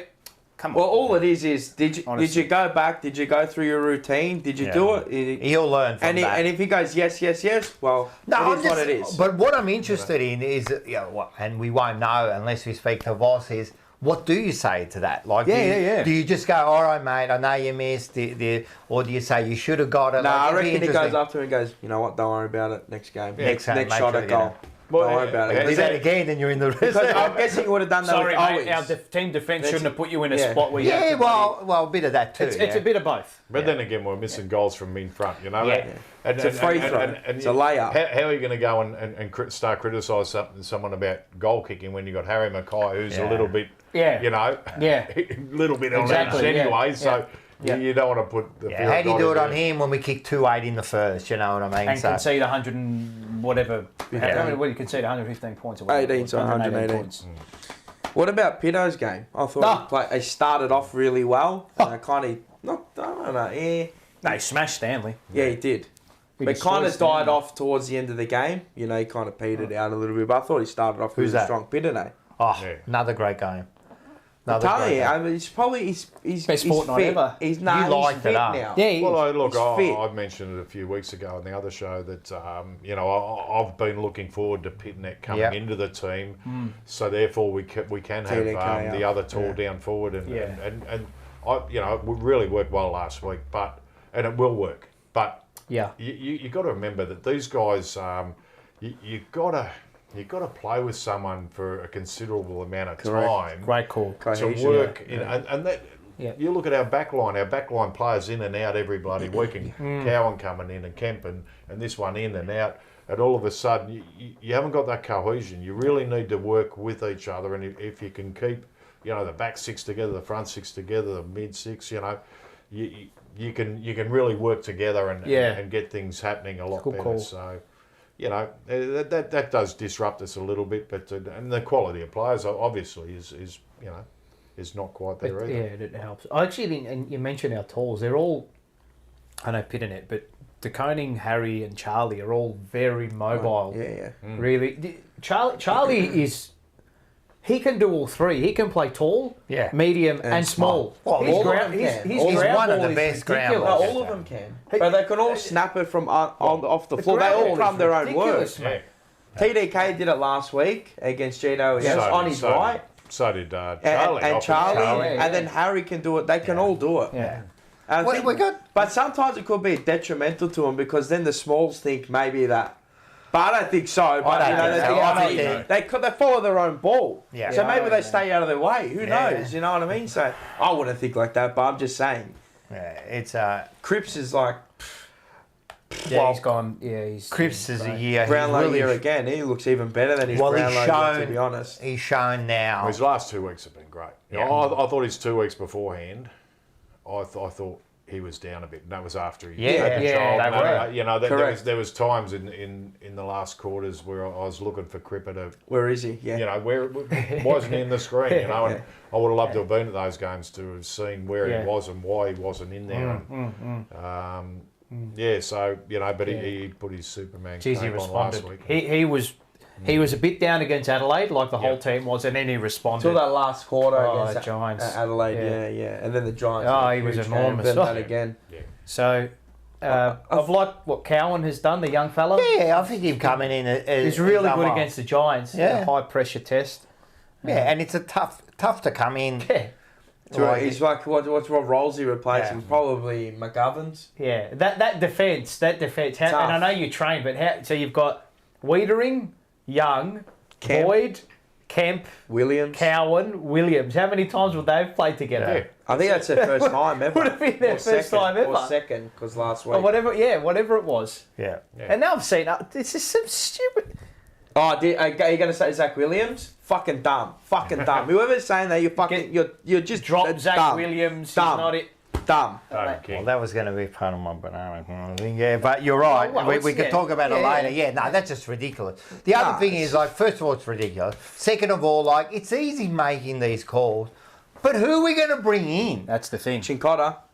This is the thing, I just drop him in, and then what? I think Zach Williams has exceeded the expectation I had of him. After an ACL. If he come off ACL, did his calf the year before that, he played probably 10 games. This is not to say that you shouldn't be performing, but no, he should be. He had a horrible calf tear back in. He was out for nearly the whole year. Yeah, he had a horrible calf tear last season. The season before. Yeah. Did his ACL. Sister passed away. The bloke's been through the fucking ringer, mate. It's not. He's been through the ringer. 100%. Far out. What have we had? 7 games. He's had 7 games, mate, and he's going to get better and better. That's towards the back end of the year. He just correct. He's had 8 games in about 2 years. Yeah, because the year before he had a whole. For me, the respect I have for him has gone up a millionfold. If you bestow those 3 things upon someone, mate, someone wouldn't even get out the front door, mate. Last year, what he went through last year, and just the family issues too that he went through. All respect to him. Yeah, when we were at the game, remember, I think there was the one-on-one with Stengel, and he got out, out. Stengel's a bloody good player, correct. Mate. But I'm just saying, when you're at the ground, of course you get try upset. hard, of course. But if you're just isolating one incident for a whole game, come on, man. You saw that what happened. And they don't say anything about him darting his way through against Fremantle and getting a match winner, creating it. Yeah. And that's what he's going to give us. Yeah. And he's going to get more confidence and get better. He's a quality player. He was, I think it's an early draft pick. Correct. And, I think it was GWS. Yeah, correct. Top 10. So he's got a bit of class about him. Lou I makes don't a think good he's point. the bravest player you'll ever see running out there. But he's he's a going to give class us player. something. He's a class player of half back. He's going to give us that run off half back. Correct. You put him and Sard back there. That's Exactly. right. Lou One makes of a them, good point. cuts loose, 100%. and the delivery into the forward line makes life. 100%. He made some terrible mistakes, Williams, that cost us goals, but should not be dropped. And you know how many passengers he had with him on that train on the day? 21 others. Orders in the chat. Yep. He's given us an 80, big super chat. Good evening, gentlemen. Great to see the hyphen. Such a legendary player and Norm Smith medalist. Big shout out to Order. Order got from Mr. Carlton Coin. Yep. He's a unit. But I just think all the talk around Zach Williams. I think Ratsack. I call him Ratsack because it's a weird username. It's his username. You know how I feel about that username, but Ratsack, he does do some great comments. He looks like he's donated, and there's been a few. Awesome. Fantastic. Yeah, so and I think he's a Geelong supporter. So Carl Cavara's in the chat. Yes, hey Carl, how are you? love you, Reese. Fella. You got a lot of love yous. Absolutely. Well, See what happened? Nah, of course, man. Yeah, of course. I just donate. The link is there. Make sure you donate. This is all for the Prader-Willi syndrome. Yes. the link's at the top of the live chat as well. And Yeah, as the John link. Holden said, like, subscribe, share. Yeah, that's it. Keno's game again. I thought he was good. He wasn't He's been too great. bad. Yeah, Big Kennedy. He's everything. He had 9. He's a real 70s, 80s player, isn't he, Kennedy? He's just he's a tough bastard, isn't he? Put him forward, put him back, put him plug all holes. Yeah, he's like that gaffer tape, they have on the ad, and it it stops the boat from sinking. And you can just put him there, and it'll just stop everything. He's too good to be a sub, but he's the perfect sub, if that makes sense. because you can put him in any position if you need him. He is the role player. When you've got a heap of injuries, he's very handy. Oh, he is. He's so good, man. But when we've got all our players back, you sort of go, well, shit, and this is the other thing. When we got to our players, he's always that last one. But I like Kennedy's work, man. I've always liked him. George Hewitt again. He just continues. You know another one we keep forgetting? Who? Just like Walsh. Yeah. Forget about Walsh. 31 possessions. You know, he's almost like he's his own demise because he's so good. The old man, they called him so apparently. much from him. Yeah. You know what annoys me? They Tell me. talk about Harley Reid. They talk about Dacos. Nick Dacos. Rosie, they talk Butters. about Rosie Butters. They talk about these players and yeah. no one's been better than Walsh. No one. Yeah. No one. That's a good point. I defy anyone to say in his first 50, whatever he's played now, no one's played better than him from day one, and he just pushes himself every single He's a maniac. He's a maniac. He's a machine. Absolute machine. Well, we call him the Terminator. He doesn't stop. And he's come back 2 years in a row. He's come back from injuries, at the start of the year, 4 weeks off. You're back. Best on ground. First game, he's just amazing. I don't think he gets enough credit for what he does. And he's so tough. But he tough. is going to be pivotal to us. He's a winner. You can see he's a winner. He pushes himself. Line chaser. Yeah. And I mean, if you're a teammate of his, and a bit like Craig Bradley was, just ran up and down the ground and just a champion, But this guy he's something different. Well, we're so lucky. From day one though, day one, he's not flashy. He's not, And this is the whole thing. He just does. People like the flashy stuff and that, but the hard work he does. But the thing is, you go in as well when it's his time to go get down and dirty, and he'll lay tackles. He got mark of the year one year running back. He got crunched by Dixon. Crunch was tough, You know what I mean? So there's other people that don't talk about. He's a maniac, mate. He's in that centre area, I mean, that's a tough. You could have your eyes on the ball, and there's players coming in all directions. Left, right, and centre. That's mate. You go in that centre there, man. He's got no fear. No eyes to come off the side. Just clean something up. You had everything right in front of you there. Elbows flared. The bumper bars. He's something else. Ari Uglik. Ari Unglik. He wrote, people got good memory. Rhys, poetry emotion. You remember that commentary? That was, I think it might have been Sandy Roberts or something. You took a mark. I might have it on later on. And Rhys, poetry emotion when you just took off. So yeah, people got some good memory. Well, people used to say you're going in slow motion. Well, I wasn't that quick. I wasn't that quick for a start, but I needed eyes in the back of my head. So I knew where everyone was. And put it this way, it's that hard to get the ball. You don't want to waste it. I mean, that's my thinking. Don't waste it when you get it. 100%. What did Ange say? Yeah, you might find you have the ball. Yeah, you got it for a second. Come up with a good theory. He said something interesting. He goes, like a good player will get it like 30 times, let's say. How long do you hold the ball for? Like a couple of seconds? That's like you've got the ball for 1 minute. If you, when you look at it like that, you go, wow, that's not a lot. So you better use it properly, So that's it. Yeah. What do you reckon of Jack Carroll? I'm just like, I know he's young. He's outputs. Yeah, it's hard when you're in and out and you're playing sub, but he's been impactful this year in patches. He was great against that goal. Yeah. I don't know what. It took his moment. It wasn't his game, but it took his moment. 21 years old. Correct. But what do you expect from him? That's the whole question. Yeah. What I've expected of him now is to push his way into the senior team. That's what I expected. And he's done it. And he's done that. Now it's about how do you solidify and it's hard. It's hard. Of course. How do you solidify that? You've got to look at the role he's playing though, because you can't have Hewitt, Cripps, spot on. all exactly. So you don't really know. I mean, whether he's playing a defensive type role in there or whatever. And until you know those sort of things, you can't. It's hard to criticise. That's right. Yeah. And it really is a different game now in the way to look at it, and that's why it's pretty important to get to the game and watch the game. Exactly Watching on a screen, you don't 100%. see that. You don't see half of it. No. Whereas years ago you did. You know, Yeah, exactly. That was it because you're position. Yeah. You just want to see gradual improvement with him. Yeah. Well, he took his moment when he had to. Well, he kicked that goal. That was a big goal. 55, 50, That was a 52. nice goal. Very nice kick, yeah. A nice goal. Yeah. No, just like I said, just continue to.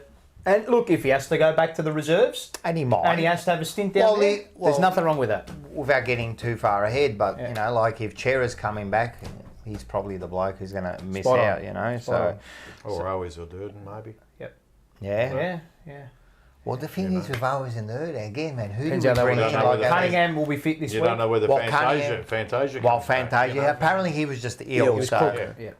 Apparently, always was ill too. That's why. Yeah. Is that right? Yeah. Yeah, and I heard that Yeah, he was they're sick. both ill. Sick of getting the ball. They were both ill, and it was kind of like one or the other was going to miss out. Right, okay. Fair enough. So we got to give him the benefit of the doubt, you know. Thank you what for I the mean? late change too. I made some money on that, so thanks, man. Oh, there you go. Oh yeah, you did too. You told me what'd you about have, that. Jackson Bins. Yeah. So we did get a Carlton injury update today. Yeah, I saw that. I saw it with you before. So Chera will more than likely play. Yep. Cunningham will more than likely be available, and Orazio will more than likely be available. yeah. Look, McGovern is still 1 week away, which is fine. Leave And I him think alone. 100%. Leave him. 100%. You got it. And to be perfectly honest, Collingwood haven't got a great forward line. Nah. Their forward line is their weakness. I think our That's the matchups difference. for them look okay. Yeah.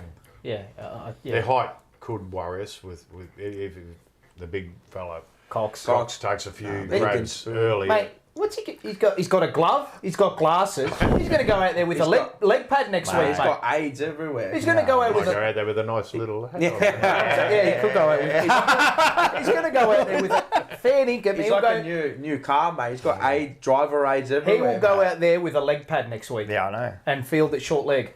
Yeah. He's a strange cat, that fella. Jonathan. What else from the game? I'm just trying to think. Is there anything else that's No, well, that's it. Like, to me, like... I thought they played well, Geelong. Very well. Geelong played... I wasn't disappointed. No, I wasn't. At the end of the game, I wasn't disappointed. I was disappointed with the defensive Yeah, part of it, but you know, overall... I showed you before, Yeah. you know, the injuries that Geelong have got compared to our injury list, and you look at it and you go, well, hang on a minute. You know, they didn't beat us by much, you know, what have we got here, we're not that far off them. Yeah. You know, even with a stack of injuries. Yeah, we're not 10 goals away. We're within a couple of goals, which, you know. Yeah, which and even at times, you know, you wouldn't have blamed the players for, you know, sort of. They don't throw the towel in anymore. Yeah, they fight to the end. Yeah, right. They've got a real belief in each other and they're real good camaraderie and you can see that. And that's why they don't give It was nice just at the end to put the fear of God into them. Yeah. Just a little bit. Just a little. They were like that. Just a little put bit. a little bit. Just a little bit. Well, Geelong. So fucking other Wiedering, he smashed all. Oh, well, that's the other one. He talks about He's that. had a couple like smashed lean weeks. He did nothing. He didn't kick a goal. I think it's the first time in a long while he hasn't kicked a goal in 2-3 games. Yeah. Goalless against Brisbane. Goalless against us. Yeah. So tell me something, Reece. So you play for Sydney, you play for Carlton, and you said like the difference, you know, like when you're losing with Sydney, like what's the feeling like within your team? Like, do you just give up at times? You know, like. Well, it's frustrating. You know, I mean that's the whole thing. You start getting frustrated at each other. You can, you can, especially if you see a guy not putting the effort in. You know, I mean, and to be perfectly honest, you'd say something too. I mean, and it wouldn't be in a bad way, but that's not good either. That's not good because but sometimes you've got to say things because you're out there trying your hardest but you're playing in teams that probably not expected to win. You know, there were times you could go off losing a game and be pretty proud of the way you played. You know, I mean. But that's because you know where you're at, yeah? Exactly. And you're playing, you look at who you're playing against and you say, geez, this would be a great win, to get over them. And it would have been a great win for Carlton to beat Geelong on the weekend. Oh, 100%, You know, with to be honest, I went into that game thinking we were going to win. You weren't?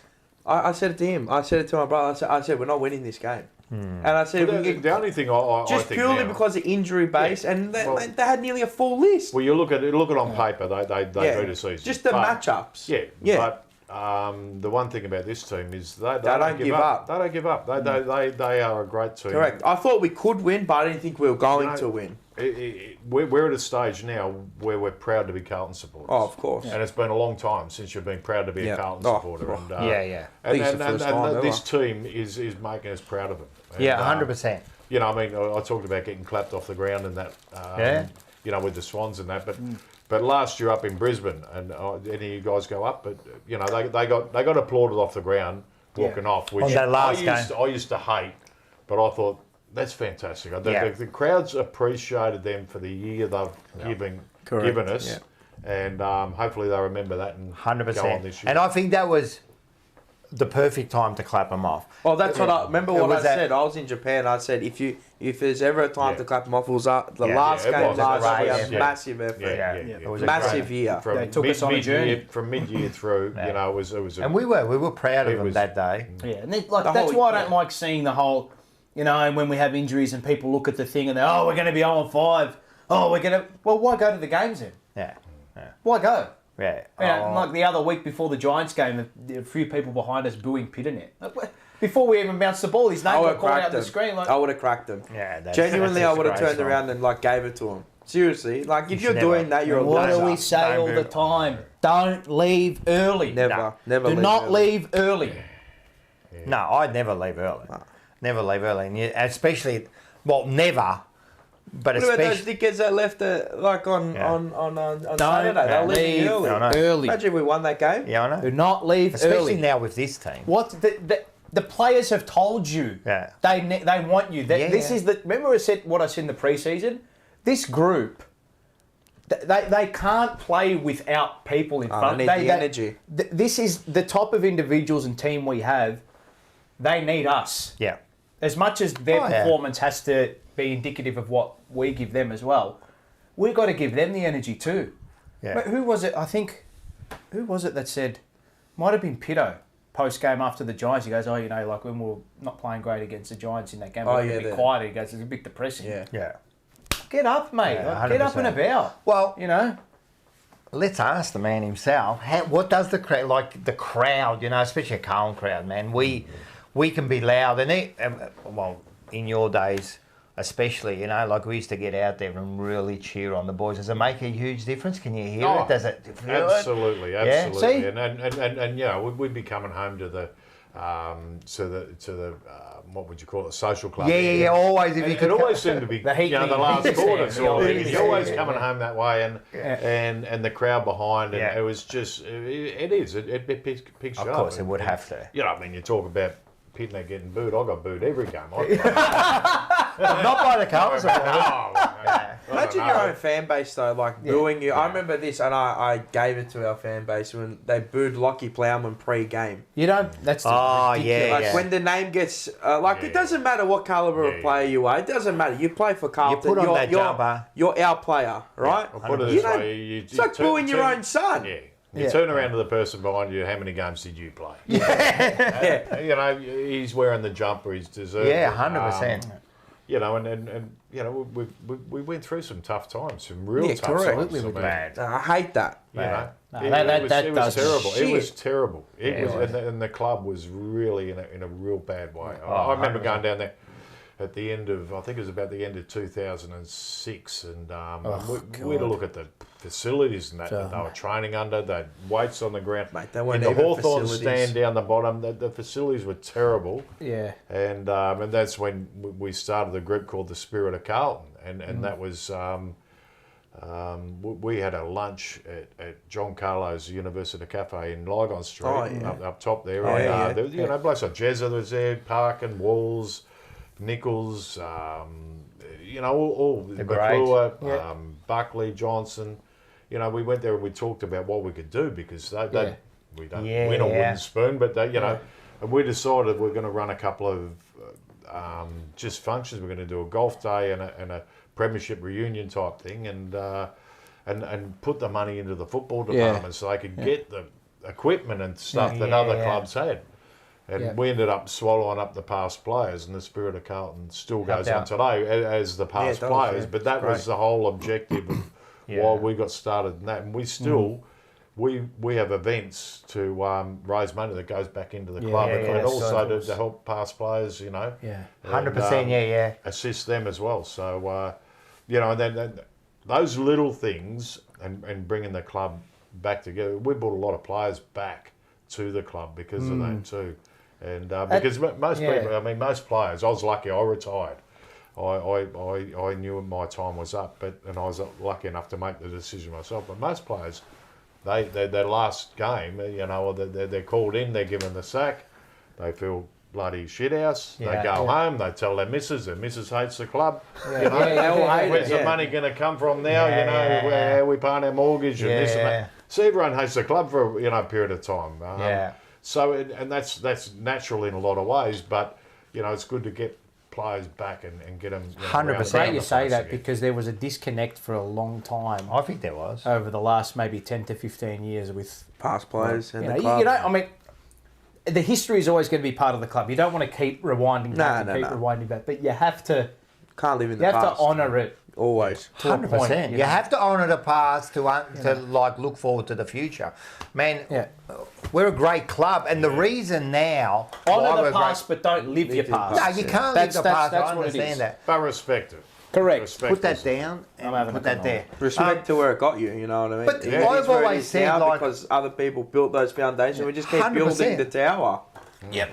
But the reason now that... And aspire to get back there. That's correct. That's the thing. And that's the thing. What's the saying? Times may change, but standards must remain. Exactly. Yeah, perfect. And the reason, you know, like that jumper is so, like that monogram there is so important.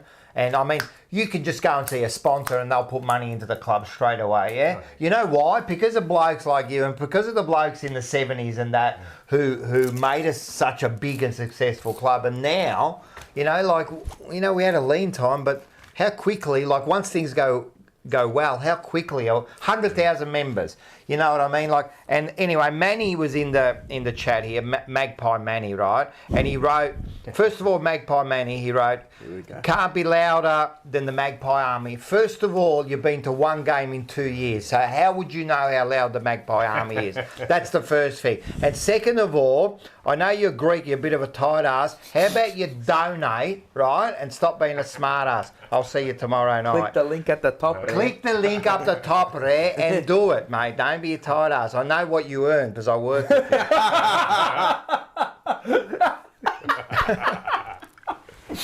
So that's good. All right, do you want to get into some votes?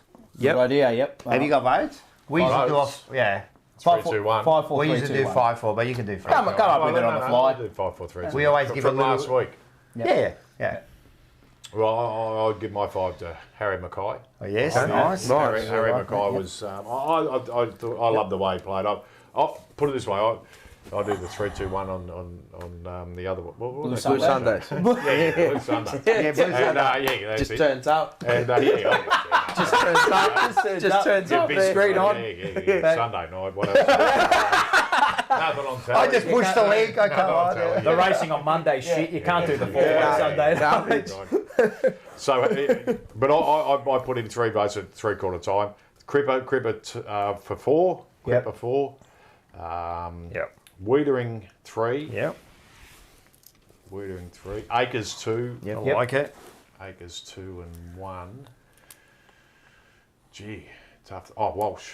Walsh 1. Yeah, see, everyone, again, just forget about Walsh. You do. You forget He's so good. Yeah. And why, before we give our votes, you always give it like a Spirit of Carlton vote, don't you? Yeah. Yeah, for the Blue Sunday. Who was your Spirit of Carlton? My Spirit of Carlton was Blake Acres. Mainly Great because call, I just love the guy when the game's on the line. He's there. He does things. Yeah. He's always there. You know, he's kicking goals or he's saving goals. He's just doing something. When everyone else is knackered, he's still pushing. He's running on top of the ground at the end. Actually, you're right. He's always there. No, I'm telling you, you come up with a point. I don't know if you did it on Blue Sunday or whatever. I don't know because you talk so much. I can't remember what you're saying. But you said something. Is he one of the best recruits for what we paid for him? Nothing. From cost to benefit, it's one of the best recruits you'll ever see. But when put it this way, as soon as we recruited him, I'm thinking, hang on a minute, we're in a good space here. We're recruiting wingers now. Wingers, yeah. We're looking at specific players to play specific positions. Yes. And that's when you know you're going well. It was like 100%. what the Scum did last year. They just needed to get things that they needed, and they, and they got their contested midfielder, Mitchell. Mitchell, correct, you know. But they brought in the forwards, so, you know. Yeah. No, this year,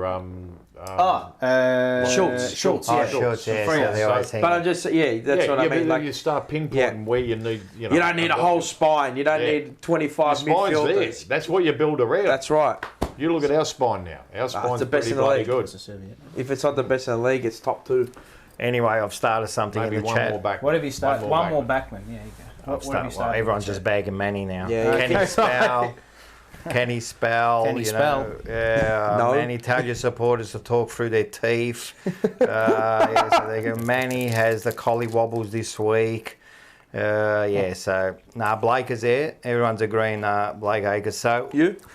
My votes was 5 Cripps, 4 McKay. I gave 3 to Pitternet, 2 to Acres, and 1 to Wiedering.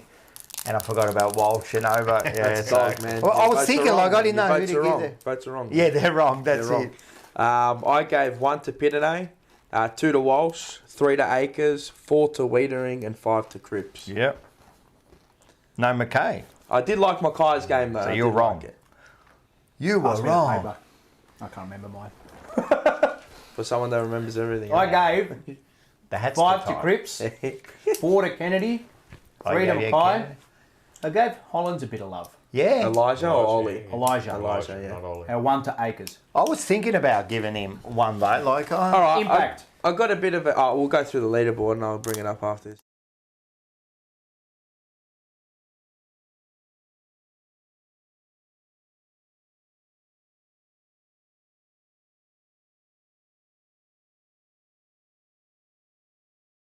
and our favourite Hugh Art. He just slips He out slips of the top out, 5. yeah. But I was going to say, because we are coming up to the Carlton Collingwood game. Oh my God, I just forgot.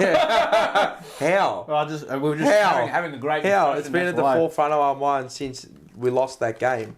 But if all things, you know, everyone was fit, would Elijah Hollands and Martin play in the same team? No. Okay. You don't think reckon? so? Yeah, 100%. What, so they both come in? And do you take a small forward out? That's what I would do. 100%. So you take 1 small forward out for who? Oh, for Martin? Yep. Yeah, Jack Martin. fair enough. Yeah, fair But enough. Jack Martin is a player that has to be defended. Correct. Has to be defended because he's You so always good think you over. have to He's think so of- good yeah, overhead. correct. He's so smart. He's an old style footballer, really, in a lot of ways. And teams just can't let him go. They can't let the leash. So you need to put one of your best smaller defenders on him. Apparently the mics are muted. Yeah, I just saw that. Didn't click the setting. Yeah, anyway. I didn't. I told you to look at it. I was talking to David-Rhys Jones. All right. So while the graphics are up, yeah, you probably can't. You're not going to hear unless I us, fix it on the fly real quickly, which I can't because I have to click into and it'll fucking. No, we're scared we're going to stuff everything up. Yeah. So. Mate. But yeah, no, we do come to Carlton Collingwood Friday night, 7:40. MCG. I'm a bad sweet tooth. Oh, mate. Mate, you huffing that down like there's no. Did you eat? Why would I eat when I knew this was going to be here? That's true. I'm just did you eat like lunch? Or? Yeah, of course. Yeah, I had lunch, had breakfast, and now I got dinner. Nice. Cheers. All right, so we have got Collingwood this Friday, 7:40. You'll be down there for the first game this year? Yes, be there for my first game, yeah. So looking forward to it. Get there. Yeah, so what do you reckon? Fuck, I can't wait. I can't wait. No, it's going to be great. It's going to be great. There has to be minimum. I'm just saying. 90. Well, I'm saying 85 because it's Well, we got Friday night, 87 so- to Geelong. I'm just saying though, it's your time slot. The Saturday, anyone can do anything. Yeah, you know, yeah. they come down. But I'm just saying, minimum 85,000. They We'll could hit do. 90. 100% we'll hit 90. But man, it'll be electric in there. Our home game, so I'm guessing 60-40 split. Well, we'll be able to see the noise level of us compared to Collingwood. Yeah. You know. hopefully you're hearing us more often than we are. Colin. Yeah, well, the thing is, we out-screamed Geelong, but they're a bunch of hillbillies anyway, especially... Did you see... They are hillbillies. I don't know if you know... Oh, the Zach Tui goal, every goal there. So every time they played this hillbilly music, and the problem was they could play whatever they want, but they actually were dancing to it. I'm thinking... No, they weren't dancing. Yeah, they were dancing to it like they were... Like I thought the Nutbush was going to come out. Come on, line man. dancing. I'm telling you, the entertainment... No, they're different down that high. Oh, mate, as soon as you get... I was saying this, Geelong, what is it? It's not a country. It's not country town. It's not a city. Metro rural. It's not Victoria. It is Victoria, but it's outside of Victoria. No one... I'm telling the only thing I'll tell you, when we played, back in they're the ugliest team you ever come across. They've got two heads. All their players have two heads. That's some bloke. That's some ugly. Oh, I can imagine that. I love it. They come straight in off the port from Tasmania there. Go and get some old Geelong... Oh, I mean, I'm no oil player. Hey, but you start looking at some old footy cards. Mate. Go and get them in the 80s. They had some ugly blokes. Wow, talk about ugly. Collingwood. You know what the best way into Geelong is? The road out. We're talking about toothless, ugly people. So we're playing this filth Collingwood. Do you dislike Collingwood a lot? Like, is it... I actually... On Anzac Day at half time, I put on Facebook, I said, I can't believe I'm barracking for Essendon. It just shows how much I hate Collingwood. I'm the same. That's it. I mean, I'm the same. I'm just sitting there thinking, I'm actually really going for Essendon here. Because I just don't like Collingwood at all. Did you always, because you're a Richmond supporter too? Yeah. No, as a kid growing up, I hated Carlton. Yeah. Because naturally, Richmond and Carlton. everyone in my family barracked for Carlton except me. And I was Richmond. Right? Yeah. So my brother had 25 on his back, Alex Jezelenko. Wow. I had number 4, Richmond, Royce Hart. Royce Hart, Far out. Yeah, so my mates and everything else, barrack for Richmond and that. So and I was always different, I suppose, and wanted to be different. But yeah, so Carlton, and then probably happiest day was for my old man was when I joined Carlton. So he was wrapped, because he's a mad Carlton supporter and big John Nichols fan. It's amazing how, it's never going to happen for me, but imagine you went to a team that you hated and then you quickly fell in love with them. Oh, look, I'll tell you, I always respected them. Yeah, of course. They're so good in that, but you get there and you don't, as I said before, you walk in the club and you just reach a success. Yeah. And that's how it was back then. Yeah. And you had the people around the club and it just expectations were super high all the time. Yeah. It didn't matter, Well, that's how we felt as supporters. Yeah. We felt like we always worry about that. You feel sorry for a generation now who really not had that. I know. And suffered through some terrible times. I mean, you know how hard it is, and you were saying about so your son doesn't really follow footy, correct? Not really, no. Yeah, no. But my son really loves Carlton. Yeah. And he hates Collingwood. And now for the last 10 years, I'm going to him. Trust me, mate, we were a good side, And you're trying to convince him, and you go, look, man, we were a good side. And he's looking at you going, yeah, I know, but I can't see it. Yeah, but I go to school and everyone laughs at me. Yes, that's right. But now, a Carlton jumper on. He's loving it now. Got a special chat from Wes Bell, and I think he's speaking on behalf of Margaret from Sunbury. I did see that. Who, of course, is SEN's number one caller, Margaret from Sunbury. She said she wants a bite. All right, done. She wants to donate $20 to David's fund. There is a link up the top of the chat, but if you want to do it by different, because Mark's in her 90s. Yeah. So if you want to email us, we can work it out. thejumperpunch@gmail.com. Wes, give us an email, thejumperpunch@gmail.com. If you can't do it via the link, and we'll sort it out. 100%. Yeah, 100%. Yeah. Anyone that's like a little bit confused, just give us your contact, Wes. Just get in touch with us via email if you can, or if you've got Facebook, message us on Facebook or Instagram. That will be going right through May. It's not just tonight. We're kind of starting the proceedings here, but You're going to be doing a whole lot of things. You got your 15 in 15, be doing that, chatting to a few people and that. So and we'll keep on doing this every week. So that link is going to be on every week for us. Every week. We'll link it in the description 100% as well. every single time. So make sure. But anyway, so do that. Donate, Manny. I still haven't seen you donate. Hurry up. Carlton, Collingwood. Oh, here we go. All right, what's happening? What's happening this week? What are we going to do? Cherubacks going to be huge. Yeah, that'll be good. But I was hoping the government might have made it back this week. But I had a feeling he wasn't because Voss kind of indicated another week. Yeah, leave him in the cage. Yeah, we need to get more of this.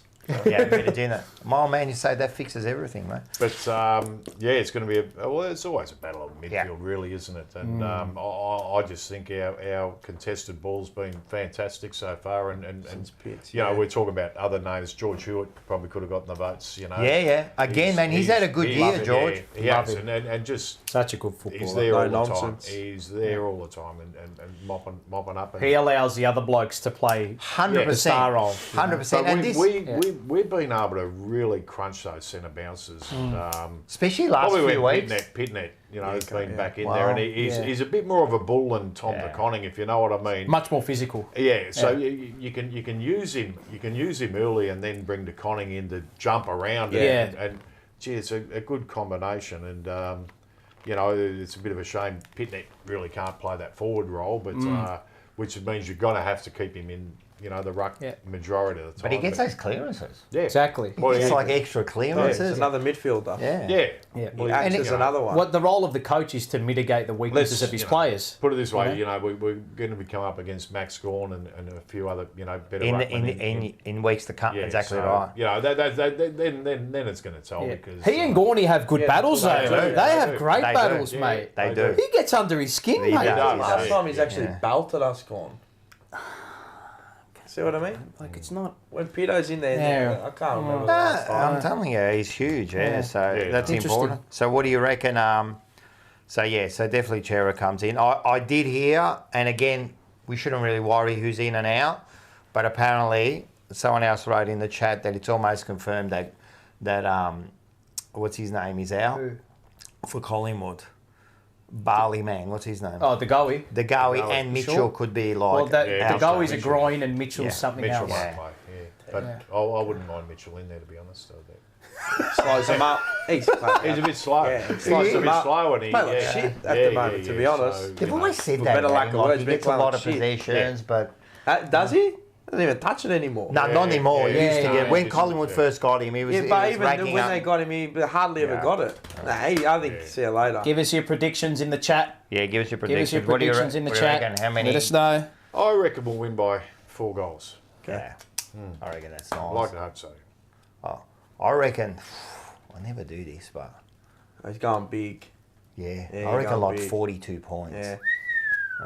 I reckon we got him. Like, I really can't see the way we played against Geelong, the way we're playing, the way we're winning clearances, right? Or the way we're getting the ball in. We just cleaned that up a little bit, right? I can't see us losing to Collingwood. I'm being like serious. If De Goey's not playing, that's a massive loss. Oh, that's huge. They lose the X factor out of the middle. Who's their big solid bloke in there? I mean, game winner. They'll almost have to bring Pendlebury in there, and Pendlebury's he's at the end of his career. Well, he's got 10,000 possessions. Well, but the bloke's a champion. You put him up against Cripps at the moment. Not the moment. You can't run Nick Dacos in there for a full Walsh, game. but I think we need to. I'd love to see. And what was it, a year or two ago? They were tagging Nick Dacos. And he hated it. Yeah, he wasn't getting the kick, and he pulled out. Cottrell on him, just under his skin like this. They'll do it again. I'd love to see someone just play on him. Because, I think they will do it again. Because I think I've noticed that. Who was it? Hawthorn did it to start with. Yes, Hawthorn did it. Got into him. And that's when he got injured, I think, against Hawthorn. He went for one hardball get and he got injured. Hawthorn. I think Josh Dacos is the better Dacos. Weird name.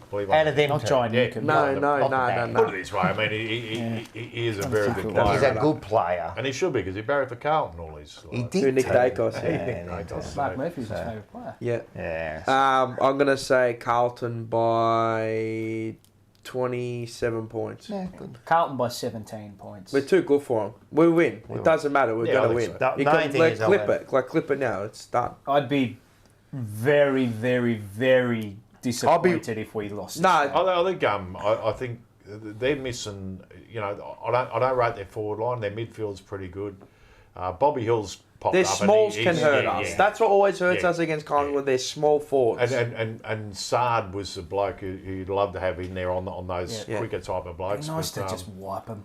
I'd love to see 10 goals. Newman's been terrific this year.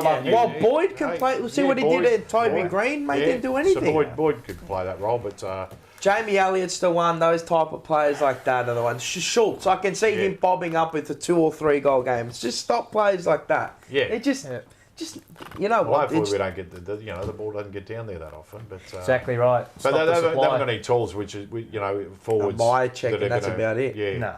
They got their smalls. Their smalls are the only ones. I mean, Bobby Hill and Jamie Allen. They're awkward matchups. They're awkward. They are. They are, but we can match up on those players. And you think about it, in the grand final, which was like the most fraudulent grand final I've ever seen a team win in my life, right? There should be an asterisk on last year's grand final of Collingwood, right?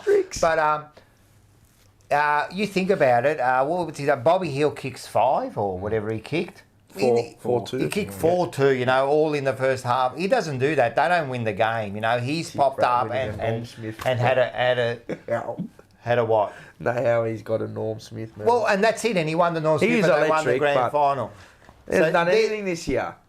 And this is why he's actually come good. Yeah, he has come in the last few weeks. Yeah, but you watch him have the game of his life against us. But no, I just can't see. And he's getting cocky. Yeah. I heard him on the news the other night, and they were talking about the Jamie Elliott mark, and he's comparing his mark in the grand final. I like them when they talk that. It's good. Just talk it up because you're not winning this week. I'm telling you right now, they are not winning this week. Well, if we come, and I think we will. I think that little bit of a rev that Vossi would have given our blokes would have just because it's a hard battle in that coming up week after week after week against we had the two top teams, 2 top wins, 2 weeks in a row, and you're coming up against the reigning premiers, and all of a sudden, you need that little bit of a spur because you can't keep up, spot on. Too long. You're right. You're gonna have a little bit of a lull. And that's where it's up to coaches and a little bit of psychology and maybe that might bring the best out of them this week. I said that the biggest loser out of the Geelong Carlton game was Collingwood this week. Because they're going to come up against I'm telling you, us losing is almost... I think we're going to learn more out of losing to Geelong like that because it wasn't a bad loss than if we had like snuck in a win right at the end. I think we're going to learn more from the loss than the win. And I think the person who's going to get unfortunately punished for that, or the team, is Collingwood coming up this week. I think they're going to be relentless this week. Well, someone told me yesterday that Collingwood and Essendon both struggle after Anzac Day. Yes, that was Vince. Vince said could that. Have been Vince. Yeah, Vince said that every time. I'm trying to think. I don't know. I'd like to see some stats on it. Yeah. But, well, Vince is pretty good. I'll do a bit of research for 5 minutes and see what the record is. I reckon it is. I reckon they always struggle, and because they always play, it's a tough game. Day, it's a big day. If you look again, if you go on paper, and this is what I looked at the start of the week against Geelong last week, right? You go and look at the key matchups on the ground, and our best players are just too good for them. Yeah. We got something like who's Kerno got a matchup on? Well, this is a question Matula asked: is matchups. Mackay, who matches up on matchups? You love to see TDK, this week. Nathan Murphy being that's a big loss for them. That is a huge loss for them because they've only got Moore doing that role now. And now, correct. And you got Howe that just he has to become a bit more accountable at times too. More so because he just rolls. He doesn't play on anyway. He plays on thin air. He wasn't, but he now he has to. Well, put it this way: if he wants to go and do his own thing this week, good luck. Yeah, as long as we use the ball well. Correct. 100%. Execution again. So last year, go on. No. Last year, Collingwood defeated Essendon on Anzac Day on that Tuesday, and then played Adelaide the following Sunday and only won by a point, and that was that come from behind win. Yes. Right. So that was in 2023. 2022 I don't have yet, but I'll get that for Yeah, you. so there's going to be actually some good... I'm looking forward to some good matchups this week, like the centre with Walsh, who's going to, like on Cribbs, what they're going to do with Cribbs, like trying to hold him, and the two big boys up the front. I think every team in the league they worry about when they're coming up against Carlton, who are we going to put on? Well, three of them now. Three of them with TDK, Mackay and Curnow. Man, you can hold them for a quarter, maybe a half. You're not going to hold them all game. And the good thing about those guys is they can bang on goals quick. Correct. They in a short space of time, we have the ability to just destroy teams. Yeah, we can. Getting that ball out of the middle and down there on one-on-ones. When it's 6, that's what I was saying. That's what I was saying. The game when it's 6 on 6, good luck. You're not beating us. You very rarely beat us. One-on-one, you won't beat us. No. No, I totally agree. So it's going to be a big game. Very interesting. Yeah, we'll beat them.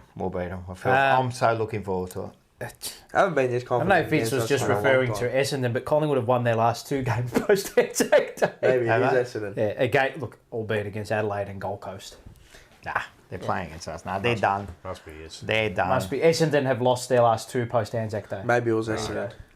Yeah. Anywho. Bet your house on 40 plus, gamble responsibly. Yes, of course. What are you really gambling with for free and confidential support? Visit gamblingaponline.org.au. All right. We'll go. Get down there. You want to... Yeah, let's get down there and make sure we scream loud and proud. We quickly go into this thing. You can...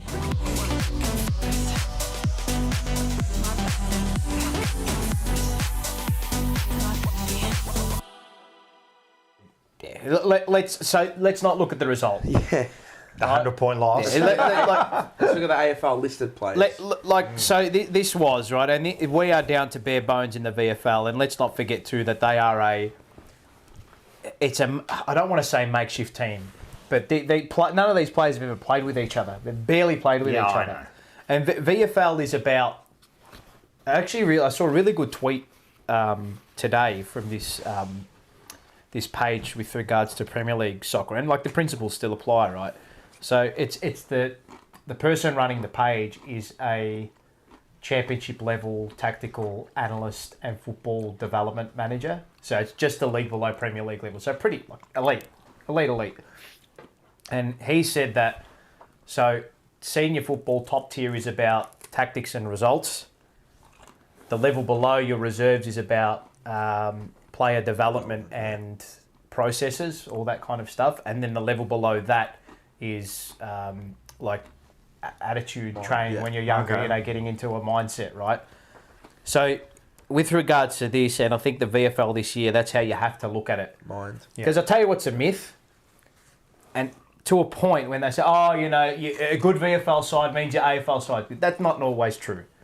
That's not always true. Casey's been okay for the last couple of seasons, but Melbourne have gone out in straight sets, right? Collingwood's VFL team was rubbish last year, and they ended up winning the flag, right? So if you look at our listed players over the weekend, we had Billy Wilson, who hasn't played a game of AFL.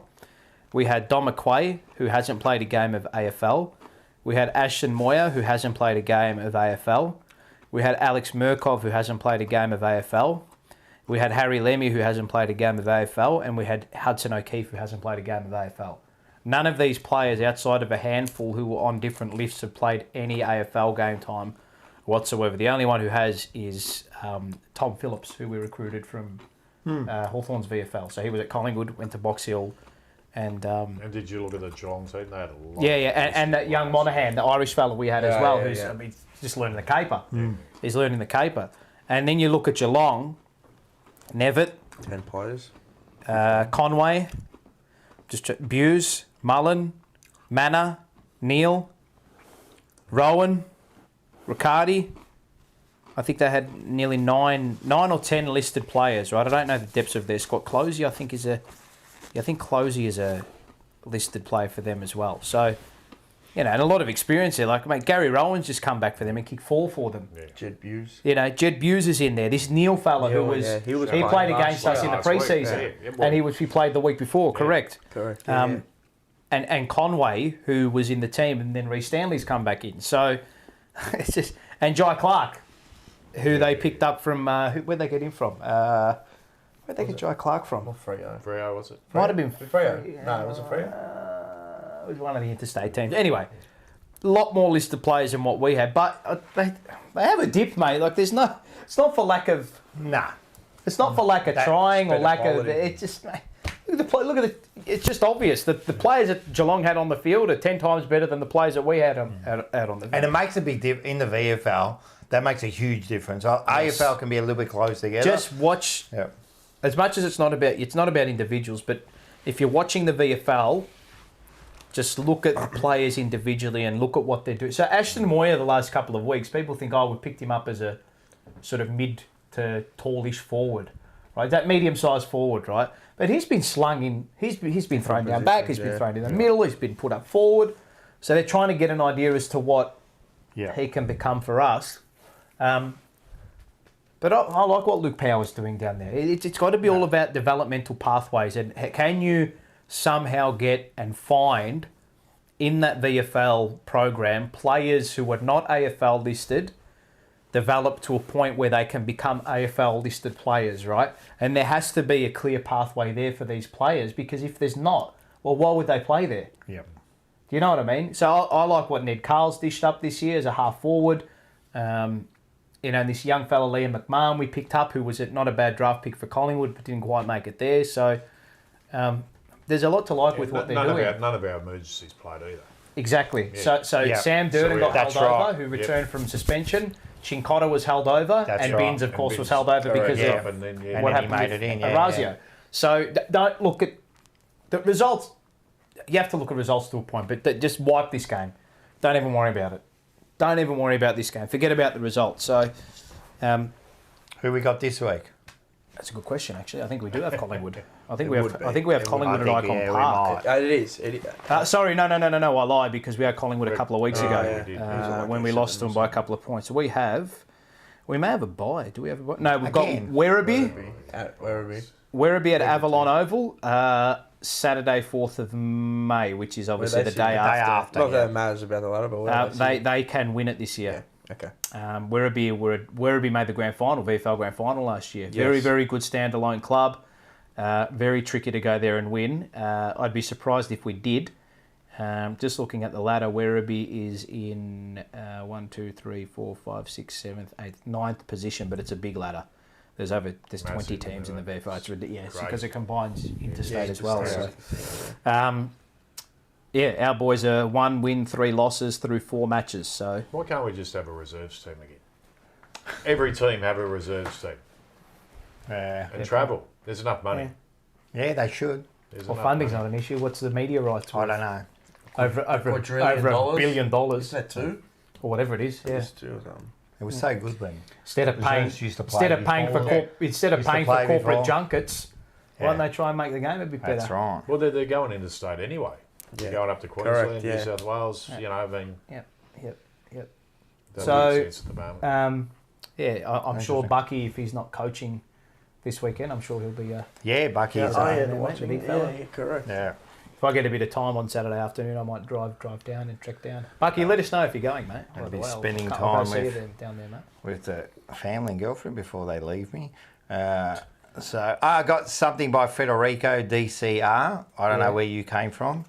Carlton is too much depending on Curnow, full stop. Geelong has more options around the ground to score multiple goals. Carlton simply needs to evolve. Okay. I don't know what game you've been watching. Maybe you should pretend just keep playing your PlayStation, because I don't know what you were watching, because we had 30 shots a goal. Curnow only kicked 3 and we kicked 15 goals? Yeah, creating opportunities. I don't know what you're talking about. I know what he heard.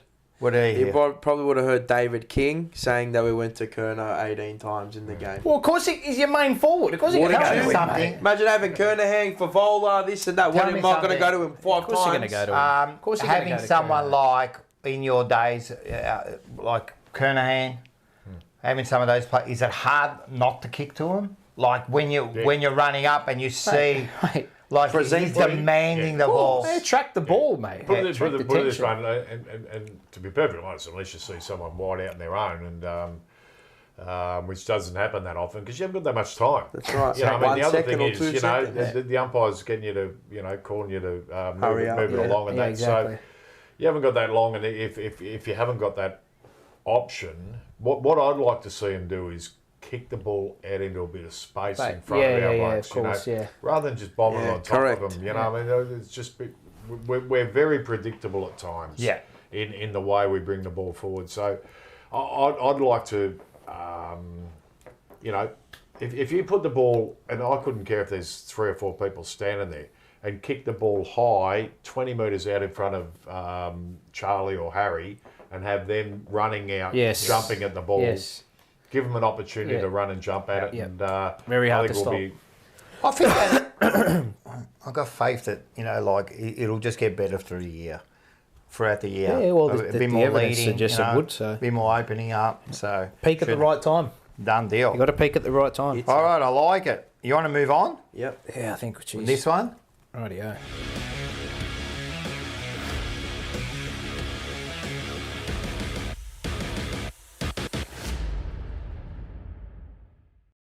He doesn't know. He doesn't know he's going to get the fight of his life. It's a 3, 2, 1. Rocco's Rant! So I have my little bit of a rant here. I'm gonna have my little bit of a rant here. Brought to you by Top Dog Liquor. Brought to you by Top Dog Liquor. Now, you have really built this up. Well, not on the show, but you said to me you've got a bit of pent-up anger inside you. This morning, I had nothing. I was going to just rant about some rubbish, probably about Geelong and their stupid dancing. Okay, right? It was just ridiculous.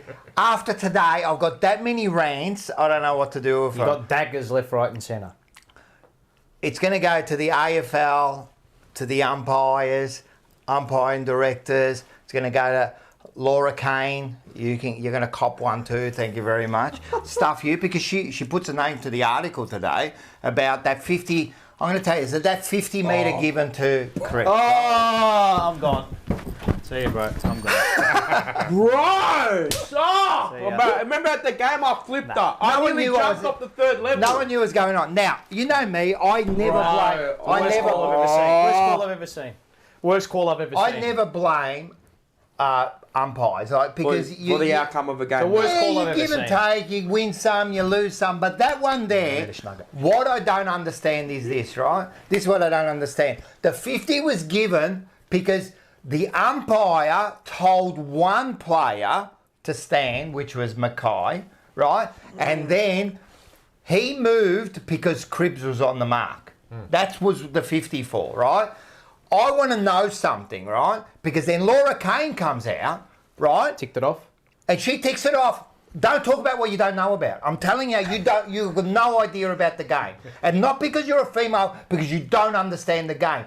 Because if you're telling me, right, that the umpire decides who stands on the mark, right, there is something seriously wrong with this game, right? Because at the end of the day, they were both standing there. Right? They were both standing there. He assumes, right, Mackay's on the mark. No, Cripps was on the mark.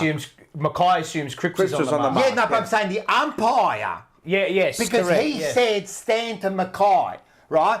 Cribs is on the mark. He wants to go on the mark because naturally you're going to send Mackay up the ground to cover the mark. You're going to send your best mark up there. Who are you to decide who stands on the mark? Who are you to decide? What's next? I ask you this, if there was Durden and Mackay there, yeah.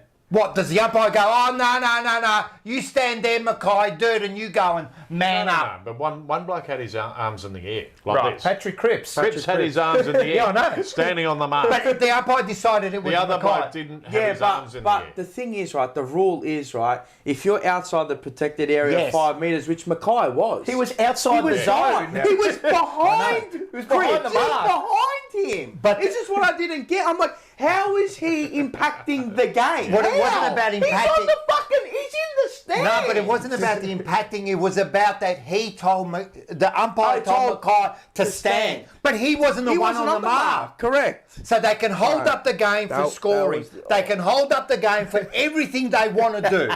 right? could But punch the here, wall. they can hold it up in the baller. Like little kids. All right, who's rucking? Who's rucking? Right? But when it came to this situation, right, don't tell me the umpire can decide. What's next? Did they decide who goes into the middle? Like, they can't decide who goes on the mark. You were wrong. I'm going to give you the Mark Williams. You were wrong. And you, Laura Kane, should have come out and you don't defend them. That was an absolute wrong. And I'm telling you, those sort of decisions cost games, cost players, cost careers, cost coaches, it cost everything because you decided that he was on the mark. How about you ask? Like, at the end of the day, it's their decision to who goes on the mark. It's our decision. I'm sorry, it would be pretty easy as an umpire to look at that scenario, realise that bloke's moving off the ball, Cripps has stood the mark with his hands up. Okay, he's the guy on the mark. How many times that something happened, they call them back, that they're wasting time, but here they couldn't get it right. And that cost us a goal. There was a moment where we sit at the half-forward flank on the top deck in our away games where, I can't remember who it was, near our section at half-forward, mark the ball. And the bloke's run a metre over... He's marked the ball, our player's backed off, and the Geelong player's run a metre over the mark. Yeah. He ran a metre over the mark, and the umpire's just gone, no, back. Right. Mate, so you can know do where that. the mark is. So you can do that. I'm telling you, that was and again, I don't want to blame. There's always many mistakes during the game. I understand.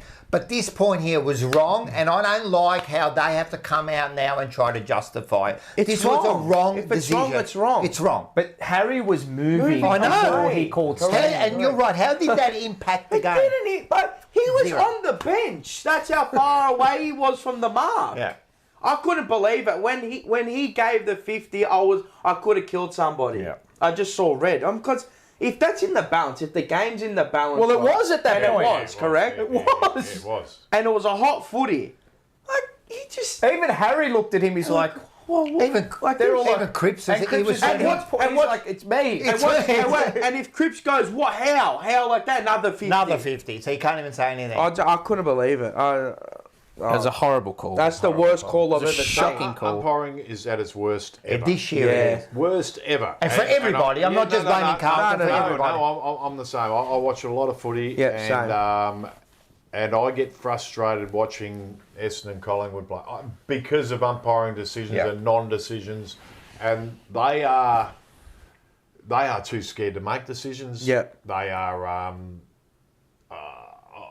They're incompetent. Even the goal umpires can't make a decision. They just rely on the...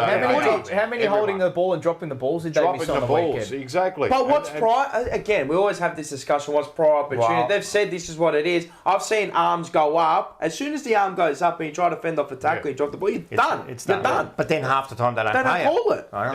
And there's four of them out there. There is four of them out there. They're either in the wrong... Sometimes you get blindsided. There was the Parfitt one, where he just threw it, and there was blindside of the umpire, and he didn't see that he threw it out. You can't. Well, that's the other one too that really annoys me. And positioning, and you can see it on television. Throws. And they're scooping them over their head, I think they're almost. I wouldn't be surprised if they're almost kind of like training it where... Yes, they are. They are. And what the AFL, I think, have said to the umpires and that, keep the ball going. Yeah. Keep the play going rather than having it, because...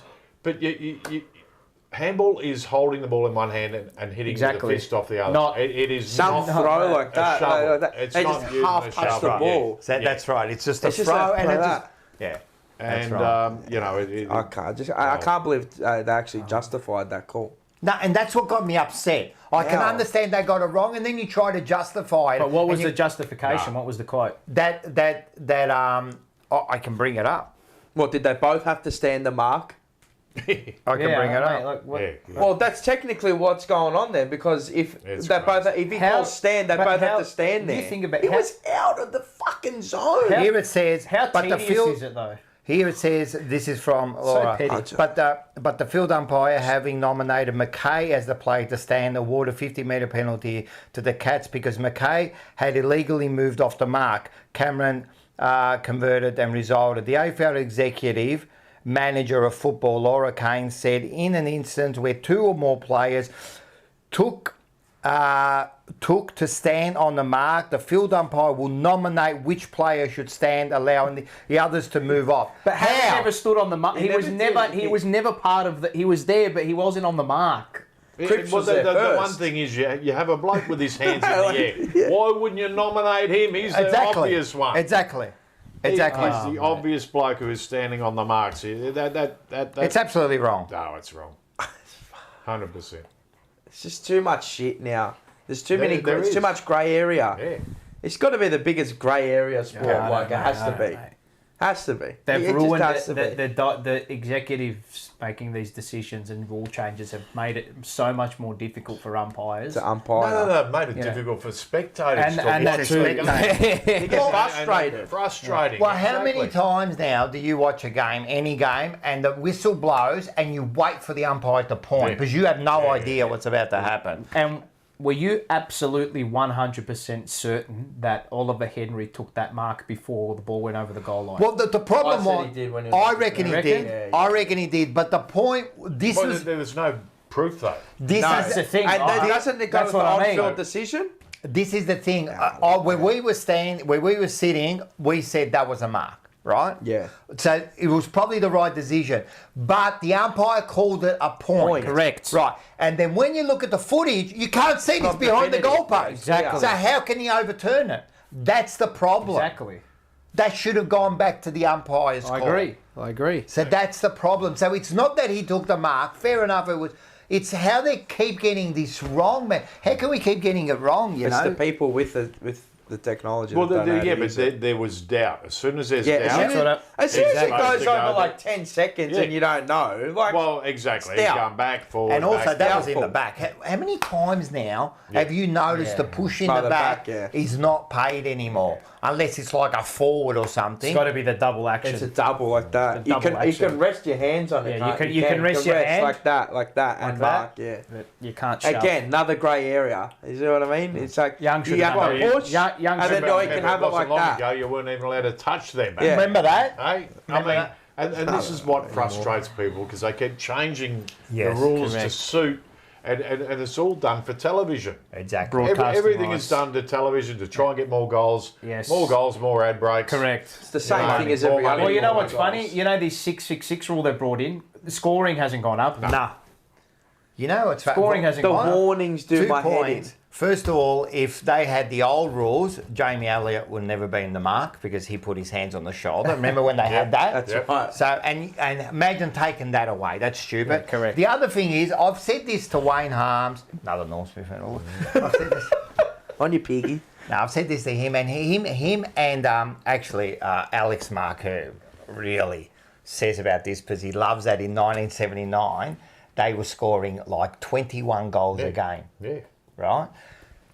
The funny thing is, we used to score so many goals, right? We've got to the stage where they've changed it that many times, scores have gone down. We were already there. Why are we changing? Yeah. And now they're trying to get it back to high scoring. You know what it was? Because they were scared of the coaches and all their systems and all that. But well, let the coaches figure it out. That's it. Coaches will work it out. That's right, always. And they will manipulate it whichever way. 100%. Correct. You have a look at... and Ross Lyon's still coaching that way. You know, either putting them... I mean, they got in front on the weekend by 9 points or something. They had a 16-man back line. What the bloody hell, you know, kick another few goals and get in front by further. 100%. Yeah, you know, but it's gone so far, too far. And even, you know, even when we were 16 points up against Adelaide. Yeah. And you're thinking, kick another one. Yes, why? you did why say go that. negative? Kick another one, put 22 on them. Yeah. But, all right, but is it hard as a team? Like you get to that thing, I know you're saying, come on, let's get another one, but is it hard as a team to go, all right, let's just hold it back a little bit and try to... Well, that's the way it's played now. Yeah. It goes into a very negative... But what you're doing, you're allowing them to get the ball inside 50. Yeah, 100%. Because you're not attacking. Press high. You're not going down. You're not going. The ball's not down your end. If the ball's inside their 50, they're a chance of kicking goals. Yeah, 100%. If it's not, they can't kick them. Well, you've said it. Sometimes the best form of defence is attack. Yeah. Yeah, exactly. Yeah. Well, that used to be. I mean, exactly teams, right. No, teams spot on. back in our day, you get on top of a team, you grind them. You never let up. You just kept going, goal after goal after goal. the bloke would have the fullback would have a sore neck. You know. Well, that's the thing. You were probably watching Rod Carter. That's why Rod Carter. We had against Geelong, to go back to that game. People say, our defence but if we take our opportunities and kick the goals, you kick 20. You don't give Geelong the ball back. It goes back to the middle, and we're advantaged because of our midfield. Well, we were killing it in the midfield. That's what I mean. So taking the most of your opportunities also allows you to stop the opposition from scoring because you don't give them the ball back. That's right. You know? And that was where I was talking about Cripps, because he wasn't in those bounces at the end. And I'm going, where's our main, where's our main player at the end? But was he in that last kind of? I don't know if he was there actually. somewhere or something. No, I can't I remember. don't know. You'd think like our best in that last kind of thing. Anyway, that's it. Rocco's rant. Let's go to, you know what? Don't worry about the AFL. Just go to... I think we just had AFL a little bit of a break and go to Baldessari. Okay. All right, here we go. Let's have a look at this. This one always makes us laugh. Oggi facciamo la maionese di casa, la mamma te passa. 200 grammi ci mise di olio di seme vario. Poi abbiamo messo un cucchiaio di, come si chiama, aceto di vino.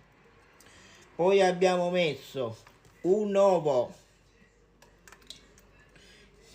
Poi abbiamo messo una spruzzata di limone, che è una spremuta di mezzo limone. E poi ci abbiamo messo una ndicchia di sale marino. E poi andiamo a vedere se funziona sta maionese fatta in casa.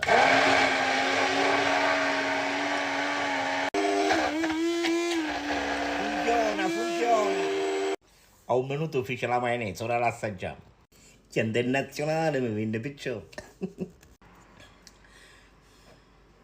E che mai?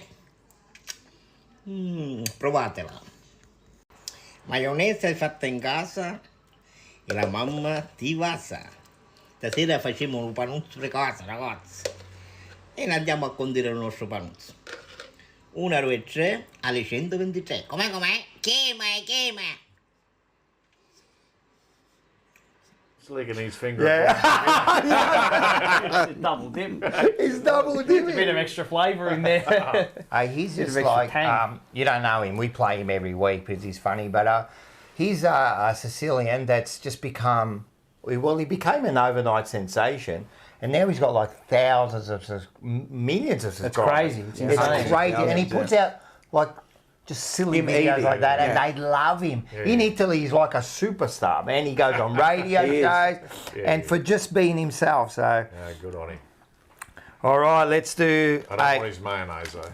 Yeah, after he licked Put the finger in and lick it. Double dipping. He did double dipping. Fingers been. That's fantastic. All right. Hey, listen, we did do a little bit of rocking all over the burbs. We went over. Just a little bit. We went over, and I'll tell them why we went to Preston to Victoria Market later on. But we went down there. We had a bit of fun. Had a lot of fun. We did have a lot of fun. Proudly brought to you by Carlton Coin. Carlton Coin. Let's have a look at a bit of a preview for tomorrow night. Okay.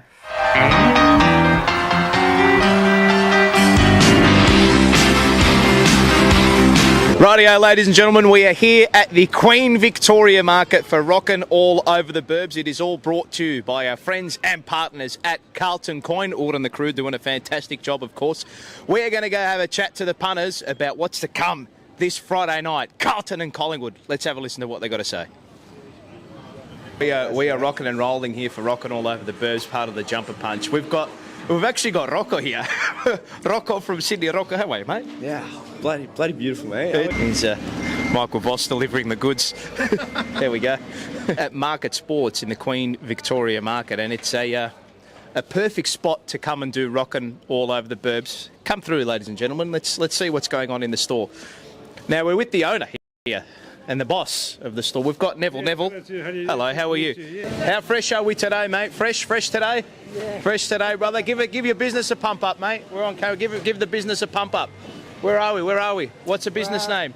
It's Yarra Fresh. Yarra Fresh, fruits and veggies. So Jack has a dog at home His name is Axel. He dresses him up in Collingwood jerseys. What do you have to say about that? Yeah. Yeah? Yeah. How good's this, mate? The bananas, mate. This is where it's at. The contested possessions are being earned here, mate. They're earning their dollars.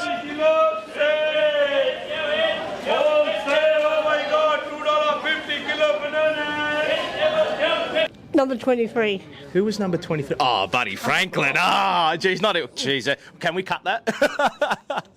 Let's get serious about this. Who's going to stop Curnow and McKay? What defender do you think we're going to put on him? Well, no idea? You? We got Darcy Moore. Darcy Less? You mean Darcy Less? And tell us what's going on with the store at the minute. No, well, this market has been here since 1990, this particular shop here, and people from all over know that this is here. But we've now been told that they wanted to get us out of here and put in restaurants. Right, we have got Leon here. We're at the Queen Victoria Market. Leon, hello, sir. How are you? Good morning, welcome. Thank you very much for... Can we find a hat for that handsome head of yours? Well, we need to, because I haven't really got much hair. So. And we're still waiting to hear what's the situation, whether they're going to continue with us or whether it's going to be relinquished and go to the restaurant. 2 kilos. $6 card, okay? Oh, Jamie Elliott's. That's a good. And Tom Papley. The security guard. Yeah, Banana of the Week's a security guard for kicking us out. Free promotion of the Vic Market, and we're going to be booted out because we've got a camera. I can grab my phone and video whatever I want. So how is this any different? That's a trip hazard, I'm telling you. No, I'm not. All right, then I'll hold it. Then I'll hold it. Is it a trip hazard? Hold it, but you cannot use this tripod. Okay? All right, then I'll... It's on again. Tom, and you're a Carlton man? Yep. Good man. And who else have we got? Aiden. What happened to you? I broke my nose. Oh, no, that's. I reckon he had a biff with the security guard. He took his camera out before. I reckon that's what happened. Ooh. They were going to look for a permit. Welcome to Australia, ladies and gentlemen, where it's a free country, and the Queen Victoria Market, which we are promoting for free, says that we need a permit. You know what we do at the Jumper Punch, Rocco? We ask for forgiveness, not permission. So what we've been told is we can use the camera, but we can't use the tripod because it's tripping. What? What is the crime? Eating a meal? A succulent Chinese meal? Get your hands off me! The Jumper Punch. All right, now we need a 1, 2, 3, go Blues. 1, 2, 3, go Blues. There we go. The tripod stand itself was a tripping hazard, but if we have a look around, there are bags all over the ground. You're a blue bagger. You saw our lovely insignia. Yes. What'd you make of last week against the Cats? I was actually at the game. Nice, yes. I feel that we pretty much kicked ourselves out of it. Good old Collingwood forever. Who we have coming on the show tonight? Who do you have? David-Rhys Jones. Oh! Yes. 26. Yes, the champion. Sharing love before the night was through.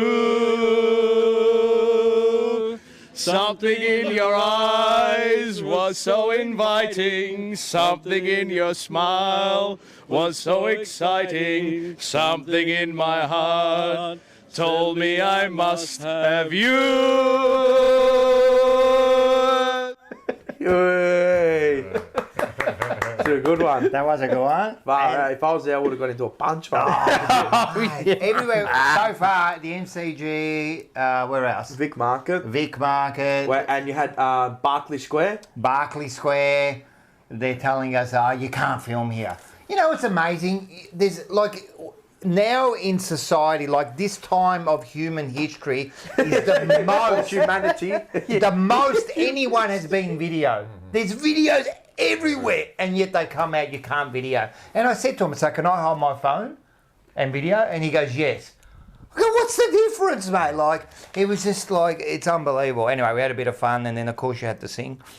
Yeah, Scotty Tompkins says Paul has sung in every episode. Yeah, he loves it. What can I say? I like singing. So if you want to see the full song, hey, that was a good little duet between Leon and I. You should have bought that hat. What? Oh, that one. I was going to, but I saw this and I just had to grab it. Yeah, fair enough. So tomorrow, 6 p.m. is is the full version. I thought it was meant to be in South Melbourne. Well, what happened was Paul did Rockin' All Over the Burbs in South Melbourne the day before, and then somehow he deleted all the footage. How are they? I don't know. I've got no idea. But that was 100 times better. Yeah, it was 100 times better. You press record. No, he pressed record. When he went to upload it, it wouldn't upload, and then he came here. Okay, where is it? And he's going, no, it should be there. I saw it. And he must have deleted the whole file. Must have just formatted it. I don't know what happened. Doesn't matter. They come up good. Fuck, I wish I was there. I would have been there. I'm around the corner, West Melbourne. Oh, well, yeah, but you weren't. So. Yeah. They didn't even think about me. Dogs, anyway, man. Dogs. We got Paul Hill here. Lucky Rocco. Rocco is a tripod. Oh, there you go. Oh, shit. Smaller song. Soon Inch. All right, beautiful. All right, let's quickly move on. No, that was a bit of fun. No, it was good. It was a lot of fun, actually. It was good. And everyone go down to that AFL store because they do want to close that bloke down. Mate, I couldn't believe it. He was almost in tears. How been there for like 30 years? Tell me this, right? Nearly 40 years Tell me this. How can an AFL store in the heart of Melbourne close down? Because they want to open up a restaurant. An AFL store in the heart of Melbourne is being forced to close down. It's ridiculous. So to Neville, I hope all goes well for you, and I hope we can garner up a bit of business for you, mate. Yeah. Because it's ridiculous. All right, Absolutely banana ridiculous. of the week.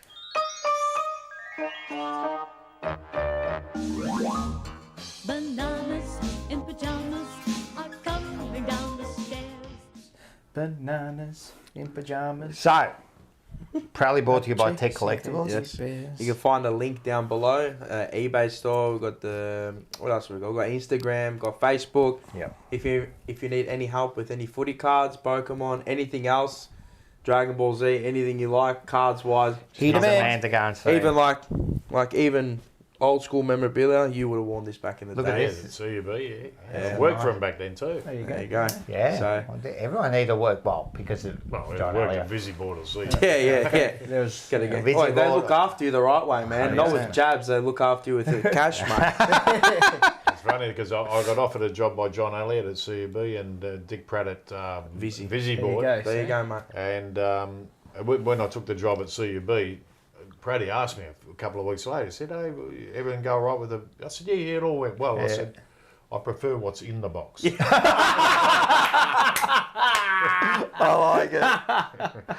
like it, yeah. That was I haven't got that footage, but it's famous footage of the Battle of Britain there. Oh, yeah. I didn't actually get it because we've seen it enough times. But that was a bit of a junket, wasn't it?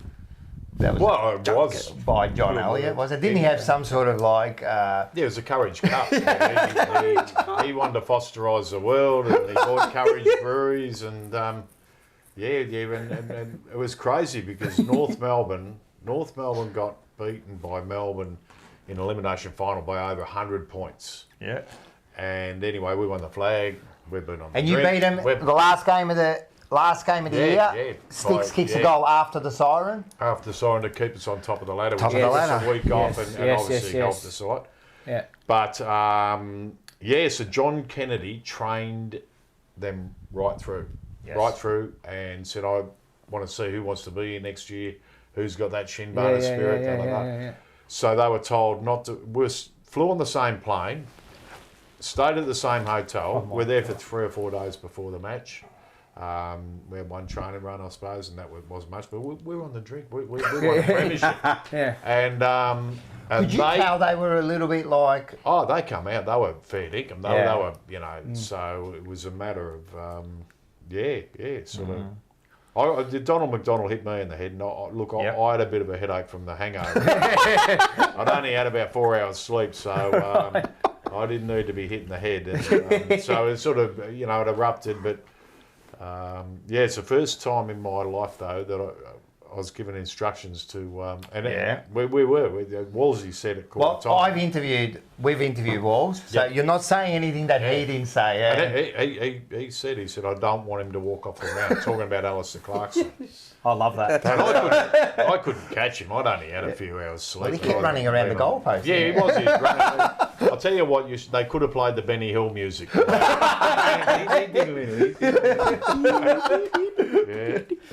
Poor Ian, and we've. Look, I don't want to keep throwing names out. I've interviewed Ian Aikens too, right? We interviewed him, and like the poor bloke, man. He had a great year. That's all he's famous for. Yeah, I know. He was best first year player. I know. Won the best first year I know. player award. And he was a good player, man. I'm telling you. And yeah. So anyway, bananas. Oh, you want me to go first? Yeah, you can go first. Go for it, mate. Dunstall and King. Hold on, you got to hold it. Oh yeah, banana of the week goes to them two, right? And if you got, I actually got a thing there. Yeah.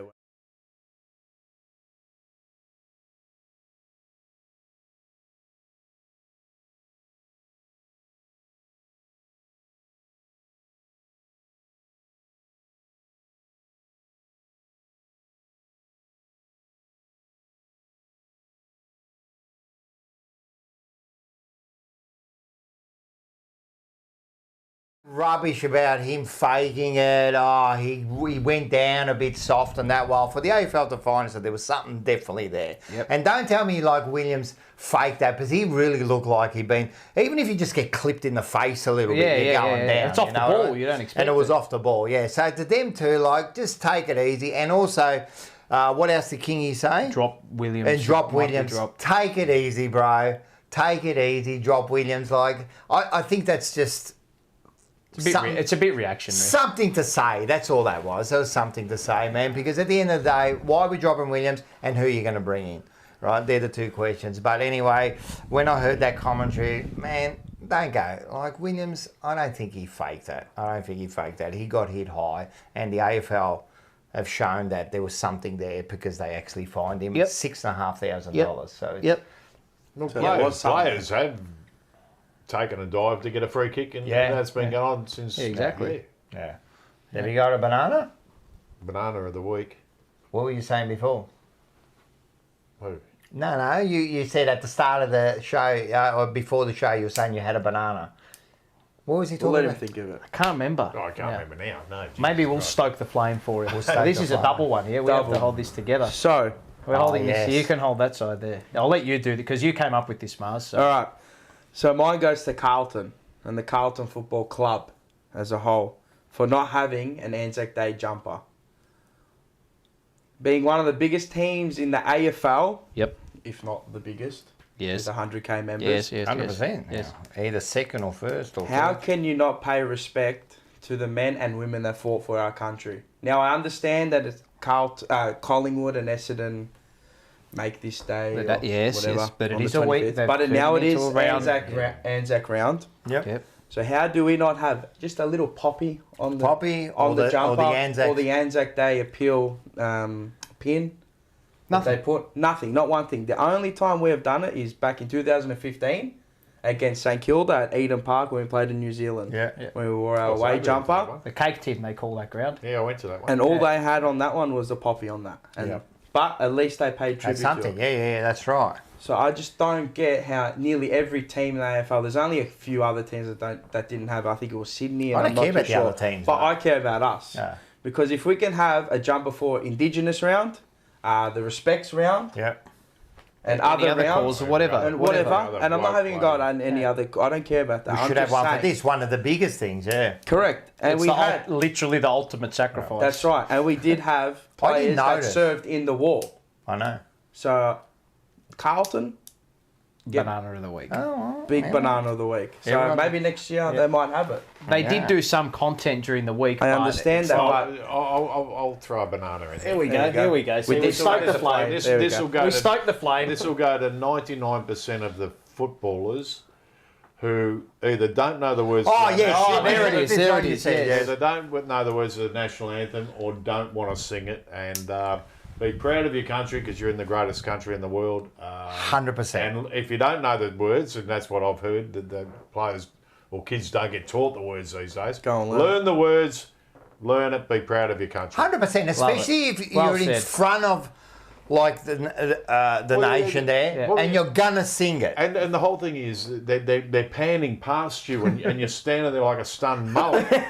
You know, sing the bloody song and be proud of where you are. What about the Italians? You know? Oh, the Italians, they belt it out. They cry. They cry when they cry. And the Americans, you can say anything about the Americans, they bloody sing it loud and proud. Yeah, so yeah, no, 100%. No, that's Scotty Tompkins says they did have a great banner. I don't care about the banner, bro. It's got on the jersey.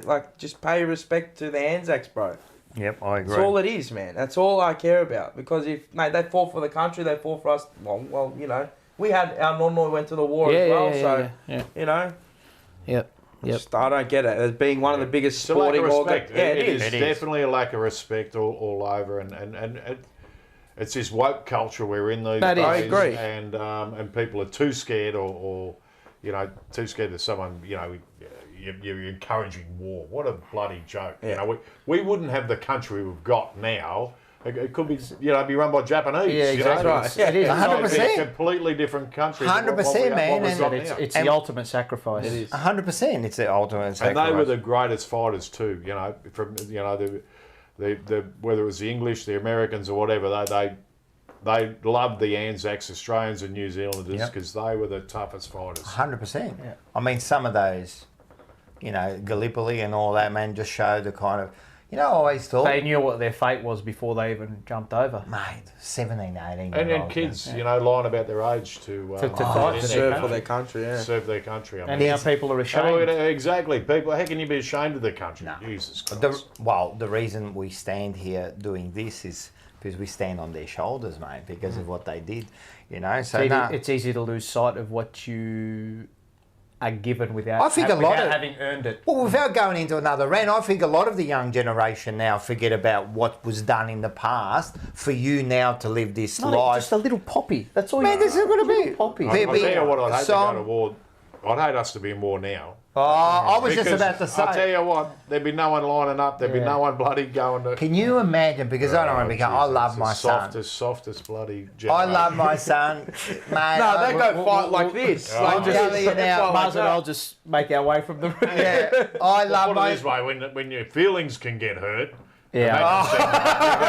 My feelings. Don't hurt my feelings. Essentially, those people have put us in a position where we don't even have to worry about. That's right. That's why you are. We worry about trivial shit because these people have allowed us to worry about trivial shit. Yeah, exactly. Now, I just want everyone to look at all the 17 and 18-year-olds in your circle, realm, right? And just think, if we go to war tomorrow, we're fucked. Yeah. We are. I'm telling you, can you imagine those people actually going to war? They couldn't do it. I love my son. There's no way he could survive. My age, we'll all be going, buddy. I'd go. Be Dad's army. To be honest, I'd not like I'd love for it to happen, but if they say, would you go, I'd do 100%. If you agree with us, push the donate and donate to the great cause. I'm telling you, everyone. Wait, how many likes do we have? Are we on them? Oh, come on, man. 72. There's 160 of you live in here right now. Come on, man. Hit the like. Get it to 100. That's it. All right, raise the bat for a ton.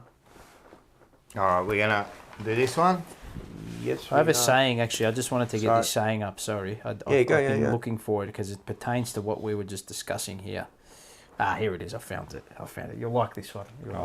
All comes up good. It's in front of a massive cathedral in Europe. I don't know. It might be in Prague or something. It's beautiful. It's a massive cathedral. Yeah. Right. And the quote goes, modern man is in humans. Yeah. Just in case you're confused. Yeah, we're meaning everybody. Modern man is painfully confused. He spends his vacation visiting the wonders of what the old world built, yet hates the beliefs that inspired them to build it. Yeah. Pretty good, huh? Yeah, that's true. Yeah. That's true. Yeah. That's true. I like it. Yeah. Well, it's taught into them now. Bred into them. It is. And you know what? We're kind of seeing the hatred in their eyes. By the time they get to uni, they've got no idea. And then by the time they get through uni, that's it. They're gone. The problem is now people are told what to think, not how to think. Yeah. Exactly. And that's the difference. Don't think for themselves anymore. They're taught what to think, not how to think. Is that a little bit like football? Well, it's the way it's getting played. Isn't it? Yeah, like what we explained It's before, they softer, play a thing, but they don't think Definitely they're- softer than what it was, you know. Yeah. Which is good in some ways, but Yeah, you don't when want- you take away, players need to learn to protect themselves. I mean, you look at when we played, and players were trying to take your head off and trying to injure you and whatever. So you had to look after yourself. You didn't stick your. It's like a boxer walking out like this and putting his head and just saying hit me. Yeah. You know, you just don't do it. So they made a mistake going back, I reckon, 10 or 15 years ago when any head contact was a free kick. Right. I remember going to the Sydney Cricket Ground and Carlton played the Swans. We weren't a good team then. Adam Goods, he ran into Matty Cruiser, ran into his legs and got a free kick. Matty Cruiser standing there and he ran in and hit his head on his leg and got a free kick for too high. I mean, oh my God, you know. And when people start leading with their head, that's when you get Exactly right. You get hurt. Exactly right. Yeah. And a lot of these concussions too. You protect yourself. I mean, you go for the ball, and you put your shoulder. All you got to do is turn. It's like a boxer. You turn, you slip a punch. You know, I mean. But what happens Same thing. now? Now they're getting reported because they are. I mean, I know they're jumping, but now But they're turning. it's still because of that head-high contact getting a free kick. Yep. And so therefore they're copping that in the head to get the free kick. Yeah. Rather than protecting themselves. Yeah. That's right. And it was better. Put it this way: when people were trying to take your head off, you had to protect yourself. Yeah, you know that's what I mean? right. Exactly. So You were forced to protect yourself. Well, if you're a bit slow, you end up on a stretcher. Yeah, well, you know about that, wouldn't you? Both ways. Oh, well, a few stretches there, mate. I Hey? did. Both ways. Yeah, both ways. All right, let's give this one. Yep. What do we got?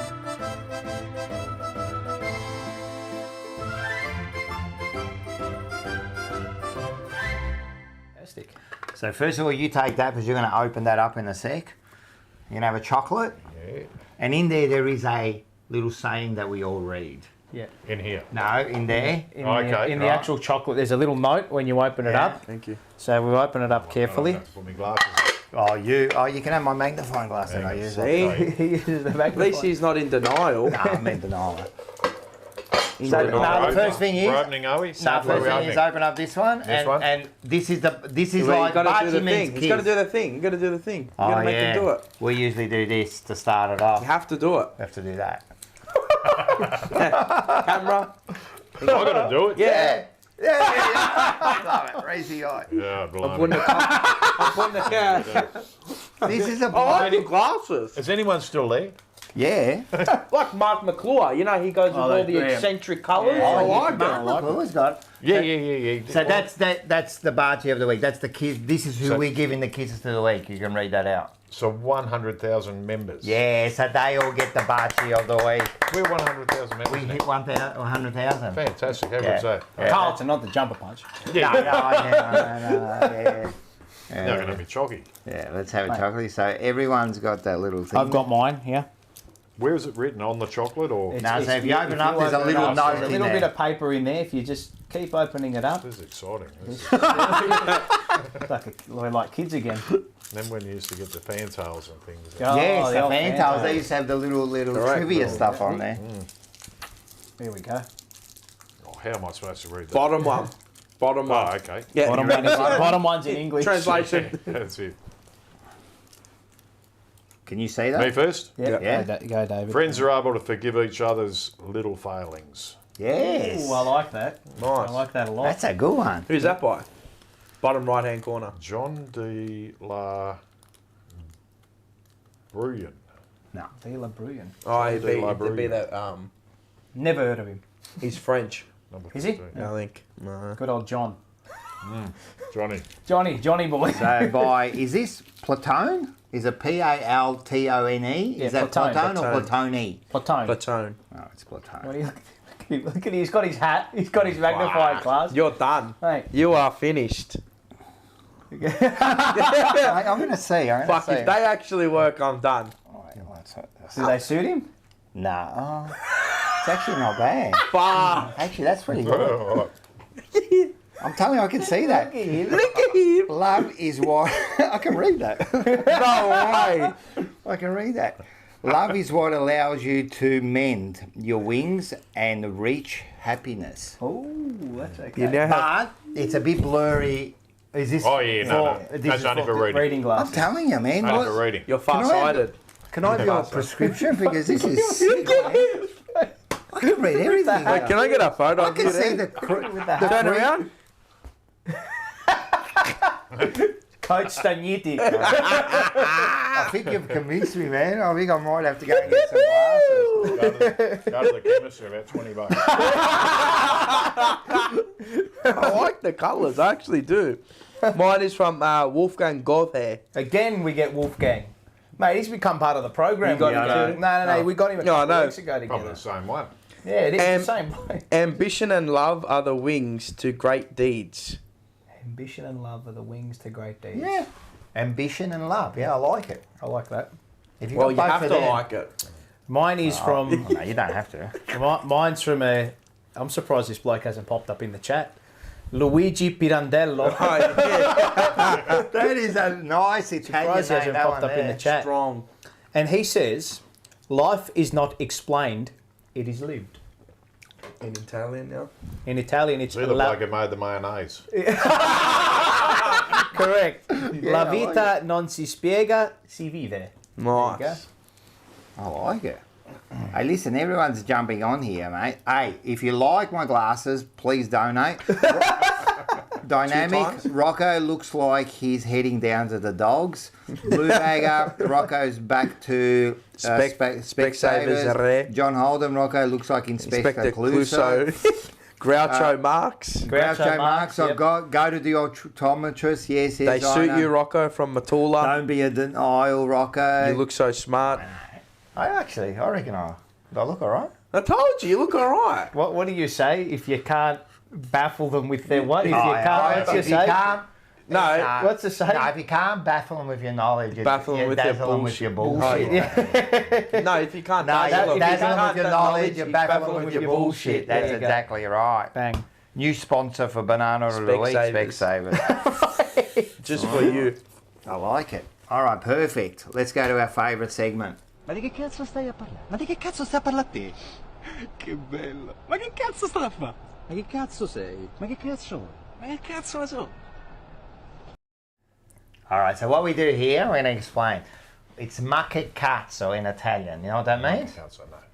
You know when the Italians go, oh, ma che cazzo, which almost means like, what the fuck? What the fuck? Oh, yeah. So you got to do that. Yeah. It's like we all do it together. So we can do it. One, ma che cazzo. Ma che cazzo. 3, 2, 1. Ma che cazzo. Hey, that was not bad. It was not bad, but he's got the stiff wrist. And he's got more elbow. He needs a wrist like Yeah, that. you need He's to got- do that. He's got elbow He does like have that. broken knuckles, so. Yeah, that's true. He has clobbered a few. All right, for this week. Oh, first of all, proudly sponsored by us, Nits Northland. Thank you very much. So go down there, and if you go down there, right, and you're a see it. subscriber, you get 17% off. Gok in Northland. We love Gox. There he is. And if you're a member, you get 25% off. Is that a great That's deal? right. Fantastic, eh? Mate. Price of living, eh? So what they Price of do, living. Taylor Mate. said, Dad, I'm going to get new glasses tomorrow. Come with me. she's blind. My family is All blind. absolutely blind except for me. All blind. No. You're in denial. So they make some great raps and that. Their first one is, and this is what we do, this is a little game we play, Plain and Simple is the first rap.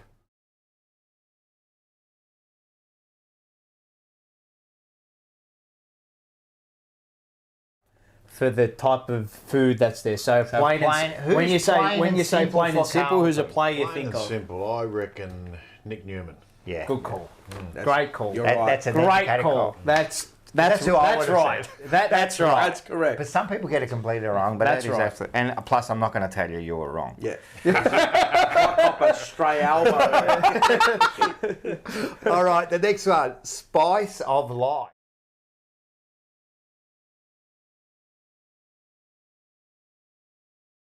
At Correct. Northlands. Who's the Spice of Life? Gee, we We really haven't got one, have we? We haven't got anyone. That's not a bad answer. We haven't got one. The spice of life. There isn't many in the team at the moment. There's no one who gets under their skin or, He's going for that. got a bit of That Tom angle. Papley in you, that's a spice of life. Who is the player out of all of them that are there? Who is the one that really's got? I reckon, Probably Nick Newman. Nick Newman's one. Nick Newman's one. He does annoy people. I reckon Cowan is a bit of a guy. Oh yeah. He got into green. Cultural maybe. Because of his hair. Yeah. The red. Chili there.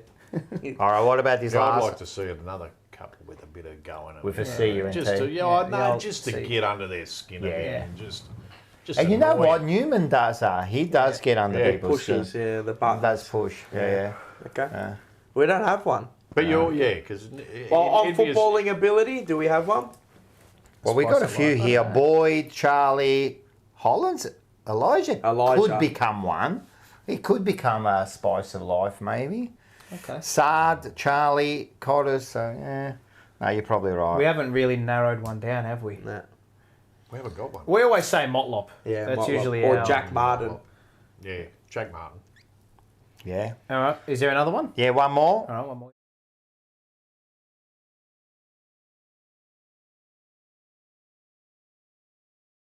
Wouldn't it? I like it. Good call. Can't play. Hey, what's his surname? Fantasia. No. What? Well, you know what? He got the Sia, right? Fantasia. Hey! In actual fact, it's pronounced Fantasia. Yeah. Fantasia. But everyone says Fantasia, but I just... Whatever. We'll anglicise it for the sake of anglicising. So what we do normally here is we just show some funny videos, but instead I thought we'll show some funny videos of you. Right. Well, But they're not quite so funny. I don't think they'll be that funny. Nah, let's have a look at the... Can they hear us doing these ones? Yeah, they won't be able to hear us for the first part of it, but yeah, we'll go. All right, let's have a look at the first one. Thought about the handball himself. Rhys Jones and Hunter irons him out with a perfect hip and shoulder. And Rhys Jones does not look particularly good.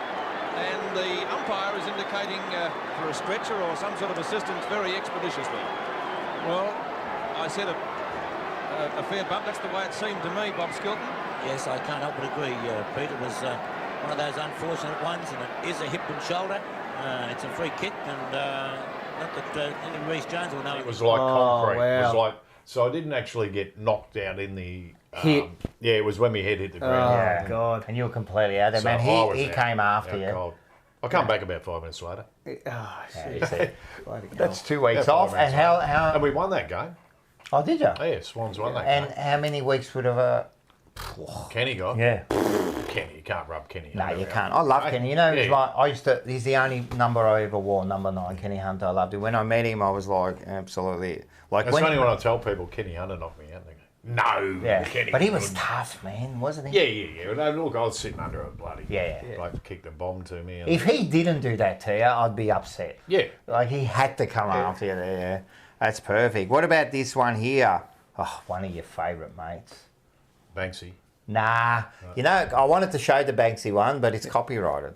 Is it really? Yeah, that's the only one that was copyrighted for okay. some reason. Really? But this one here is another one of your favourite. Let's have a look. Madden, Willis went fair at him again. And we will see a similar procedure take place once more.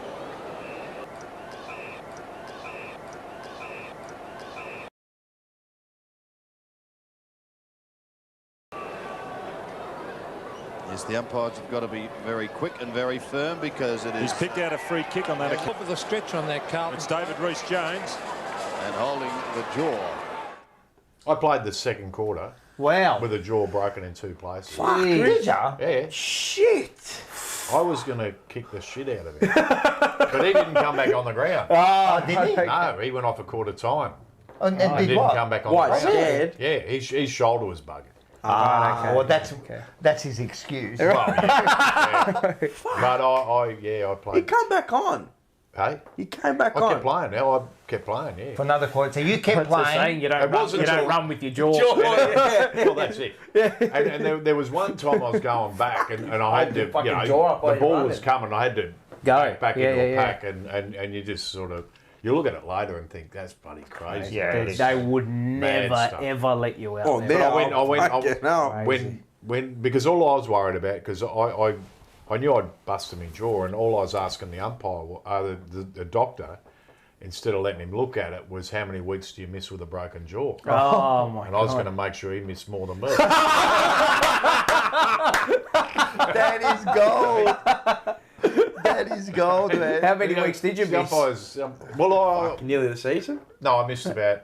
It's funny because I missed 5 matches and then 4 or 5 matches, and then Jezza wouldn't let me play because he wanted me to. He said you got to have 1 run in the seconds. I said I don't have to have a run in the seconds. I'm right. I'm good. And because I was going to come back, I think he got rubbed out for 6 weeks or 8. I don't know. I can't remember. And 5 weeks he got rubbed out. And so I wanted to get back before him, and then we ended up coming back the same week because I had to play a game in the seconds. So what year was that? But in the seconds, because I actually cut the wires out. Right. Oh, long story that too. Because I was in a pub and I was starving, and I'd had a few beers and thought, oh bloody, all the food come out. So I cut them out. And then I made up a bullshit excuse, and they flipped and everything. So, but when the first game back in the reserves, I reckon I was on 5 minutes in, and I dived on the ball, and someone's come through with a boot and kicked me right in the bloody mouth, which is probably the best thing because I got up. And it was all right. And then you felt like confident. I said, if someone can kick in there, but still, you're all right. I'm all right, yeah. Far out. That's crazy. So come back on with a broken So you had a broken jaw. I didn't go off. And it was just before quarter time. And What year was that? That's ridiculous. What That was year? Jez's first game as coach. Wolsey got the sack the week before. So that would have been 89. Yes, 89, in the middle of 89. Yeah.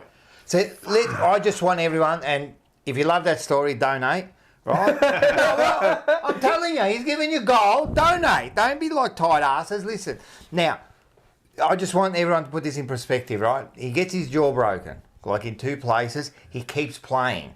Yep. Last week, Fantasia missed because he had the sniffles. This is what society's come to, mate. Well, when I was running, if I opened my mouth a little bit, it'd wobble. Oh, wow. So Were you holding away?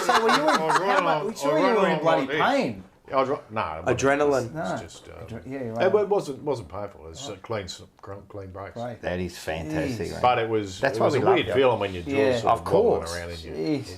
Sometimes I get a blister and I can't work that day, you know. Like, I get Imagine upset. trying to go for a drink at half time. How many games did you actually went out that miss? night. We're in Sydney. We stayed the night there. How many games did you miss through injury and suspension? Oh. It could be Michael Tuck. 40 weeks. Could have been Michael Tuck. Record holder. I played 176 out of probably 250, 280 or something. Right, Yeah, maybe. There you go. Wow, that's fantastic. Still a very, very good career. Well, for back in those days, that's a lot of games. Well, 22 was suspensions. Yeah, 22 was suspensions. 22 was suspension. That's ground. That's only 1 year. Yeah, okay. But it's one basically, we're looking at a couple of times you got hit, but you could give it too. Hey. Oh, yeah. Look, I'll never give as good as I. Yeah, 100%. So let's have a look at a few of them. He got a finger to it. And here he's there on hand, but he couldn't take the ball away. And the two blondes are having it off. Someone's got to wait down. Hooks on the bottom of the pack. Cameron rushed in the umpire. Not before he goes over the top looking for Francisco. He's been reported. Rhys Jones just came in and... Oh, they're having a go now. As he slipped was when Rhys Jones did the damage. He did bounce it. They're still at it big down there. Now they've got him apart. Neagle and Rhys Jones, and there's no love lost. Rhys Jones. Oh, then he gave him one back. Rhys Jones tangles with Love. A bit of a box on between Ayres and Rhys Jones. Well, the umpire's already getting the book out. It looks as though Rhys Jones could be booked. He's gone. And by a boundary umpire. What a set. Final 86. Yeah. That's heck, man. Imagine playing that, just jabbing someone. And it's funny because the runner come out to me straight after. That was about 5 minutes into the grand final, and the runner come out. Wolsey sent him out, and he said, "If any more of that shit, and you'll be straight off the field, and you won't be going back out." And I'm thinking, it's a fucking grand final. For Christ's sake, I'll kill someone. You know? Hey, bloody. Yeah. Anyway, we lost that one. What's it? Who's this? AIR? Who's that? That's LR. Oh, LR. I keep getting it right. Rocco, Fantasia. I think you mentioned this one. Fantasia did a miss because of the sniffles. It's code for having a big night prior to. Apparently that's the whole thing. That's the sad thing about all this drug stuff at the moment. Anyone who pulls out with a personal reasons, whatever, everyone's going to go, oh, he's been coke. Yeah, nah. You know, it's sad. It's a reflection on everyone who. So you know, they've got to ban it. They've just got to ban it. They've just got to start. Done. No fucking drugs. Take bloody drugs after the season or when your career's finished or whatever you want to do. 100%. And you know what? It's got to be like that. I don't care what it is. They're supposed to be role models, aren't they? They're supposed to be role models. And the other thing is, like, in my job, I'm a train driver.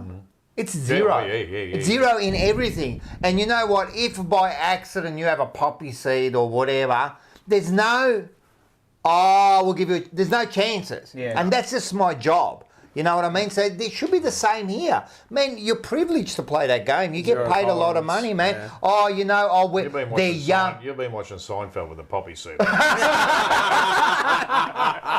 have too. Poor Elaine. Poor Elaine, yeah. Swap the samples. Yes. Ratsack here says Rhys was nuts in his first season. Nuts. Yeah. Does that mean crazy? Crazy, or does it mean he was like really good in his first season? You were good anyway. First season, I broke my leg in my fourth game. So broke my leg, my top bone at the knee in my first year. Wow, mate, it's a tough game. But you know what? You used to always have.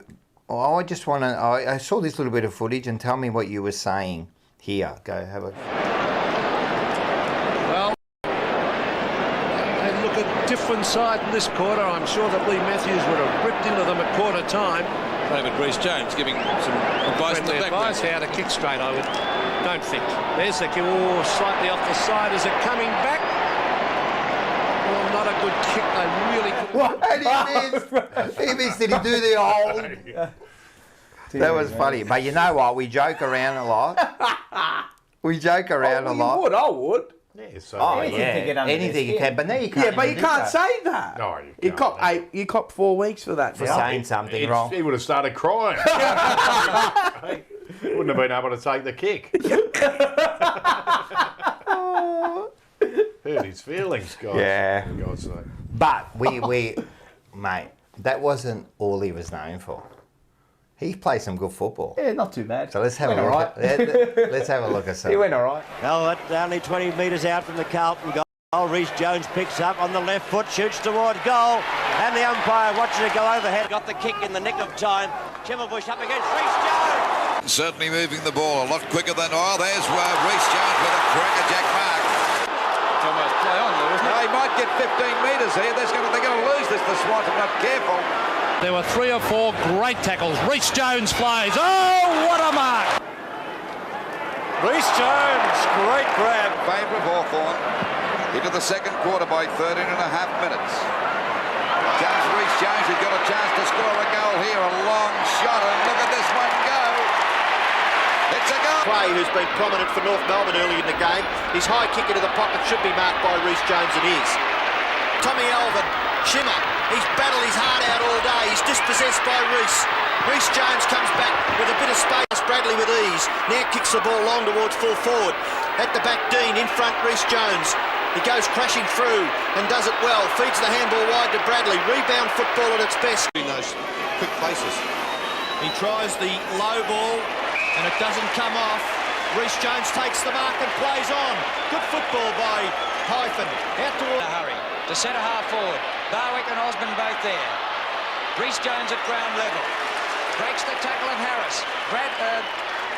Ogier Back to Rhys Jones, to Johnston. And we've played nearly 16 and a half minutes. Kernahan's short pass finds Rhys Jones closer.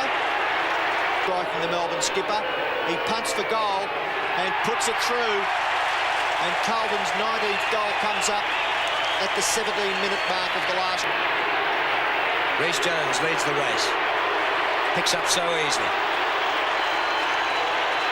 The booing mixed with cheering. Eccleston keeps it low to half forward for Rance, but Rhys Jones having a birthday. Into the centre, 4 possessions so far. Player, Rhys Jones over the back of Rance. I don't know how I knew he was going to take it, but I did. By match. Rhys Jones again. Here's magic. It up high. It's a small man left to do battle with Rhys Jones, and miraculously it comes to him. And he makes the play so easy. Lescott the half forward. He sets it up for Justin Madden. Can he take the mark? It's over the back with Rhys Jones. Into the open goal he goes. Doing the roving. That's another one to Rhys Jones, and that's his second. And Carlton away from the wing and goes down towards the pocket. Rhys Jones is down there. Almost a clever mark. Rhys Jones leads back in the race. What about the hand pass? And he's kicked a goal. Rhys Jones on report. Gets a goal for Carlton. Meters out. Miles ducks back. Jeffrey Miles can't take the mark. Rhys Jones over the head, and I think he's kicked his fifth goal. He has. Cordy takes the free from halfback. Up near the centre. Rhys Jones glides like a bird. Great play, David-Rhys Jones, and what a pass to Satori. Bonds kicks it back towards centre half forward. Rhys Jones over the top. Chips to Osborne. He's not going to get a kick though. Rhys Jones sees to that. Oh, magic! Seize ball, get ball. It's pretty decent. Good memories? highlights. Yeah, it was. Yeah. Yeah, So no, that was good, times. man. It's a long time ago, though.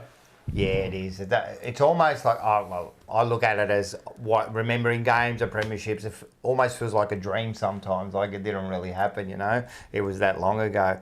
But we had a couple of questions. This was from Thomas. Where did you prefer to play? Like back or?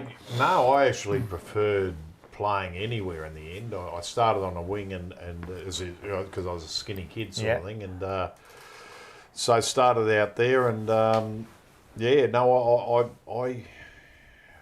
preferred to play anywhere really, and get stuck in one position at times. You know, it used to get a bit boring, but I enjoyed the back line when I went back there towards the end of my career. Yeah, no, you did well in the back line. I went forward. I think I kicked 3 or more goals on about 10 occasions or something more than that. Yeah, well, you kicked, I think I had your stats here. You kicked like 110 goals in your career. And so you did all right, man, for someone who played back. They throw me down forward every now and then, but I had to get stuck there, you know, because you'd kick goals one week and you think, well, that's work. They're going to work it out the next week sort of thing. So tell me one thing. I think everyone wants to talk about this just quickly. The 87 grand final, your biggest, I suppose that's what everyone plays for, of course. Quickly, when were you told you're going to play on Dermy? Were you excited about it? And what did you say to Dermy when you got down there? What happened was it was Thursday night at training. We went into the rooms. You know, it's just normal do. Wolsey wanted to keep everything as close to, but it was hard because there's 10,000 people, you know, sort of at Princess Park. So, we all went in the rooms, and I think everyone was pretty well shocked when they looked on the board and saw me against Dermot. Were you shocked? Yeah. I wasn't expecting it. So, but I wasn't told beforehand. Yeah. So, I just thought I'm either going to be best on ground or worst on the ground. So, because he was get out there. He was. Player, he was big game player. Yeah. So, no, it went well. It was a hot day. It was 30, 33 or something. Yeah, that was a big one. Yeah, it was. Tuck comes out. It was like, I remember looking up in the crowd at one stage, and it was like a cricket crowd. You know, with a zip cream on the face, and the hands, and bloody, you know, and the shirts off. And as I said, like Tuck come out with the short sleeve. With the short sleeve was an indication. But it wasn't just your move. Like your move was the big move, and you won the Norm Smith. So you know, like stopping, I think. But I mean, he did some other moves too. I think he moved. Who did he move to the wing? Glasgow went in and played on Platten. and did a good job on him. There's some blokes who were pretty sore from the week before. Yeah, because they had the Melbourne game before that where Steins went over the mark. Yeah, but it wasn't only that. Rod Gritter run through Chris Mew. It was shirt front, which these days he'd be out for 2 or 3 weeks. Big concussion sort of thing, but. Jason Dunster was missing. And he was missing too, so he missed out too for injury, so that was going to hurt him. Yeah. He kicked about 5 or 6 the year before in the grand final. And Bruce still blamed himself. Yes. And, well, he didn't really retire because he just never come back. He never told anyone. And just, didn't he? No. He just never came back. I didn't know that. Yeah. He just never came back. That was his last game. He didn't talk, so. He did, yeah. He didn't talk to anyone, so he just went and that was it. He decided I did hear because Dunstall kicked like 4 or 5. And he kicked, and he blamed himself. Yeah. Wow. He thought that's it. Thought that's it, yeah. Good enough. If you know your time's up. The only time he ever got beaten. Yeah. His career, I'm telling you. Yeah. And it was a great, I ended up playing 2 years with Bruce, so it was good. Oh, mate. Look, every ex-player I talk to, it always ends up with something about Bruce, like he was just like this magical player, That's the flying. He was the flying doormat. So well balanced. Yeah. And he could get 2 possessions and be best on ground. You know what I mean? The other thing was just quickly. I barracked for Richmond as a kid, and Royce Hart played on him. Yes. And they had great matches, some magnificent. And they were good because they were 1-on-1 all day. You know what I mean? So, but that's sort of been Dermy. It's that's how footy was back then. Well, if you got dragged off, because you're getting beat. And like now, these days, you go like someone will get beaten like a weed, and then you'll go, but that was team defence, But in those days, it was it was your man all day, It might not be your man specifically, but you've always got to beat the player next to you, whoever it is. Correct. Whether it's at a bounce, whether it's 1-on-1, at a stoppage, or in the air, whatever it is. Glasgow on Platten. Jordan has a question. Which current player do you see yourself, or a little bit of yourself in, if you can? I don't know. Or AFL, he suggested. I don't know. I was pretty laconic type of player, but and to be perfectly honest, I a lot of the stuff that I got involved in, was retaliating more or less. It was it was blokes that niggle you sort of thing, and you'd tell them, you'd say, look, you keep doing that, I'm going to whack you. No, they do it, you got to whack you. You can't tell them and then not do it, can you? That's right. That is correct. 100%. And if you couldn't get them that week, next time. Yeah. I wish Banksy had a thought like that. That's a hit, man. That Banksy hit. And just quickly, the last one I asked you about the 87 was the Meldrum and who got Motley. Sorry, how could I forget? So that was the big incident, like happening during the year. That would have been a shock, and then like everyone kind of did you galvanise, like unite? Well, we and there was also now my mind's going. Des English. He also. Desi English contracted cancer. Mott's had his serious accident. Bernie Evans, who's a good mate of mine, who I got across from the Swans and that, and he would have played in it, but he missed out. He got rubbed out for 1 week in the second after the second semi-final, which is a grand final. So there are some blokes out there who couldn't be out there with us, and we knew that in the back of our mind that so we wouldn't have got beat that day. We were never going to get beat that day, and look, hopefully it's the same this year. Obviously, Doc and Jake Silvani. I mean, they're going to be. There's always. There's always going to be people who are not. It's always a hard luck story, isn't it? Yeah. But there's also going to be a hard luck. But then on the opposite side, there's someone. Feel good. Fraser Murphy got the one because of Bernie getting rubbed out. So. Fraser Murphy, man, he was little, but mate, those legs were pump, man. He was. He kicked goals. He did kick goals. Dynamic Hypnotic asks Rhys, who was the hardest player you've ever played against? And one more, who was the best player you ever played against? So hardest and best. Well, hardest opponent I ever had was my first wife. I like that. She's the only one I was scared of. I like Still that. scared of her. Good call. But no, I look. you know, I started on a wing, and you're playing against blokes like, you know, Robbie Flower, Dougie Hawkins, Dipper, you know, every team you could go through, Michael Turner, game, you know, all these, you know, every single team. Established stars. Ricky Barham, they were, you know, state players, and if they weren't state players at Victoria, they, you know, so and then I played in a lot of other positions. You know, I played on Dermot, obviously. I played on Gary Ablett a couple of times. And he was probably the best player I've ever seen. Yeah. But, I was quite lucky against him, but Gary Ablett. Yeah, they say, man, I saw Gary Ablett, like, senior, like, live a lot, you know, and far out, you know, they say, like, junior was, I mean, he's got the premierships and everything, but I'm telling you, senior was, like, something special.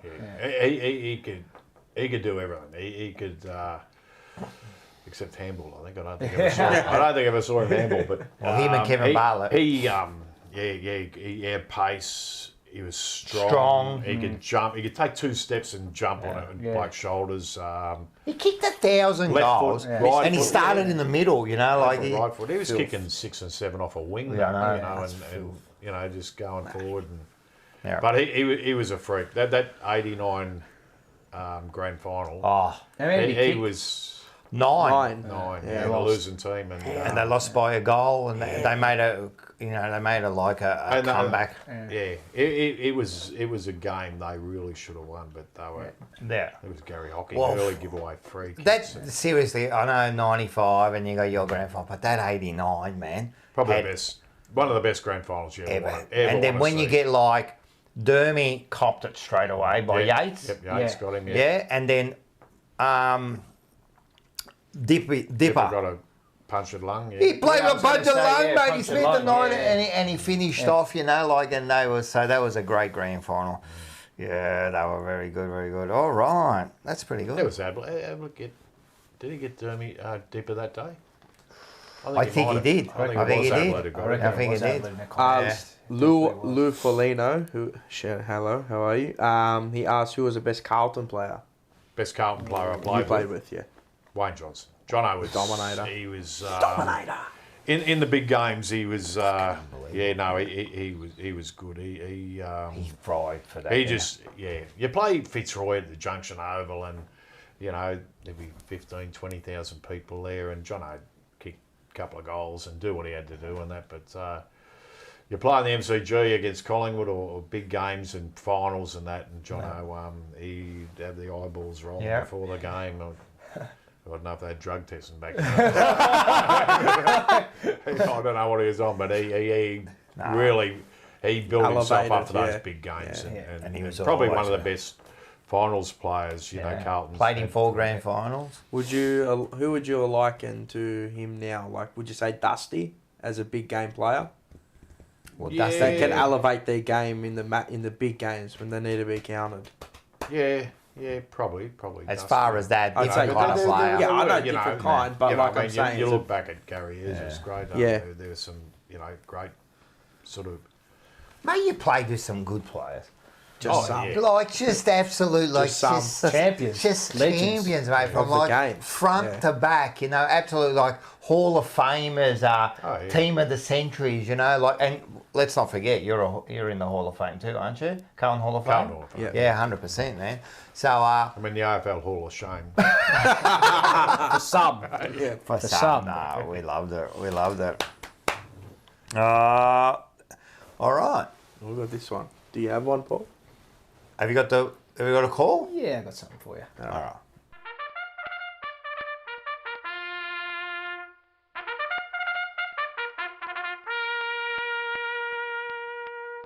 Oh, it's Paul. You know, Paul's like the SEN's very own Paul. God. What do you got for us today? I've got another song for you. Oh God, here we go. Every You week love now. singing, but I don't know. Why can't you like singing? No, it's your segment. You like do whatever. I like singing.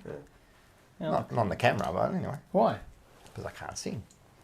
Yeah, but just because you can't sing doesn't mean you don't have to not. You know, like you're singing. I've bloody sat there and watched you and taped you all day singing. I thought it was pretty good. Yeah, it was. Leon actually had a good voice. He loved it. I'm telling you, he had the best got right time. into it. He had the best time. He got right into it.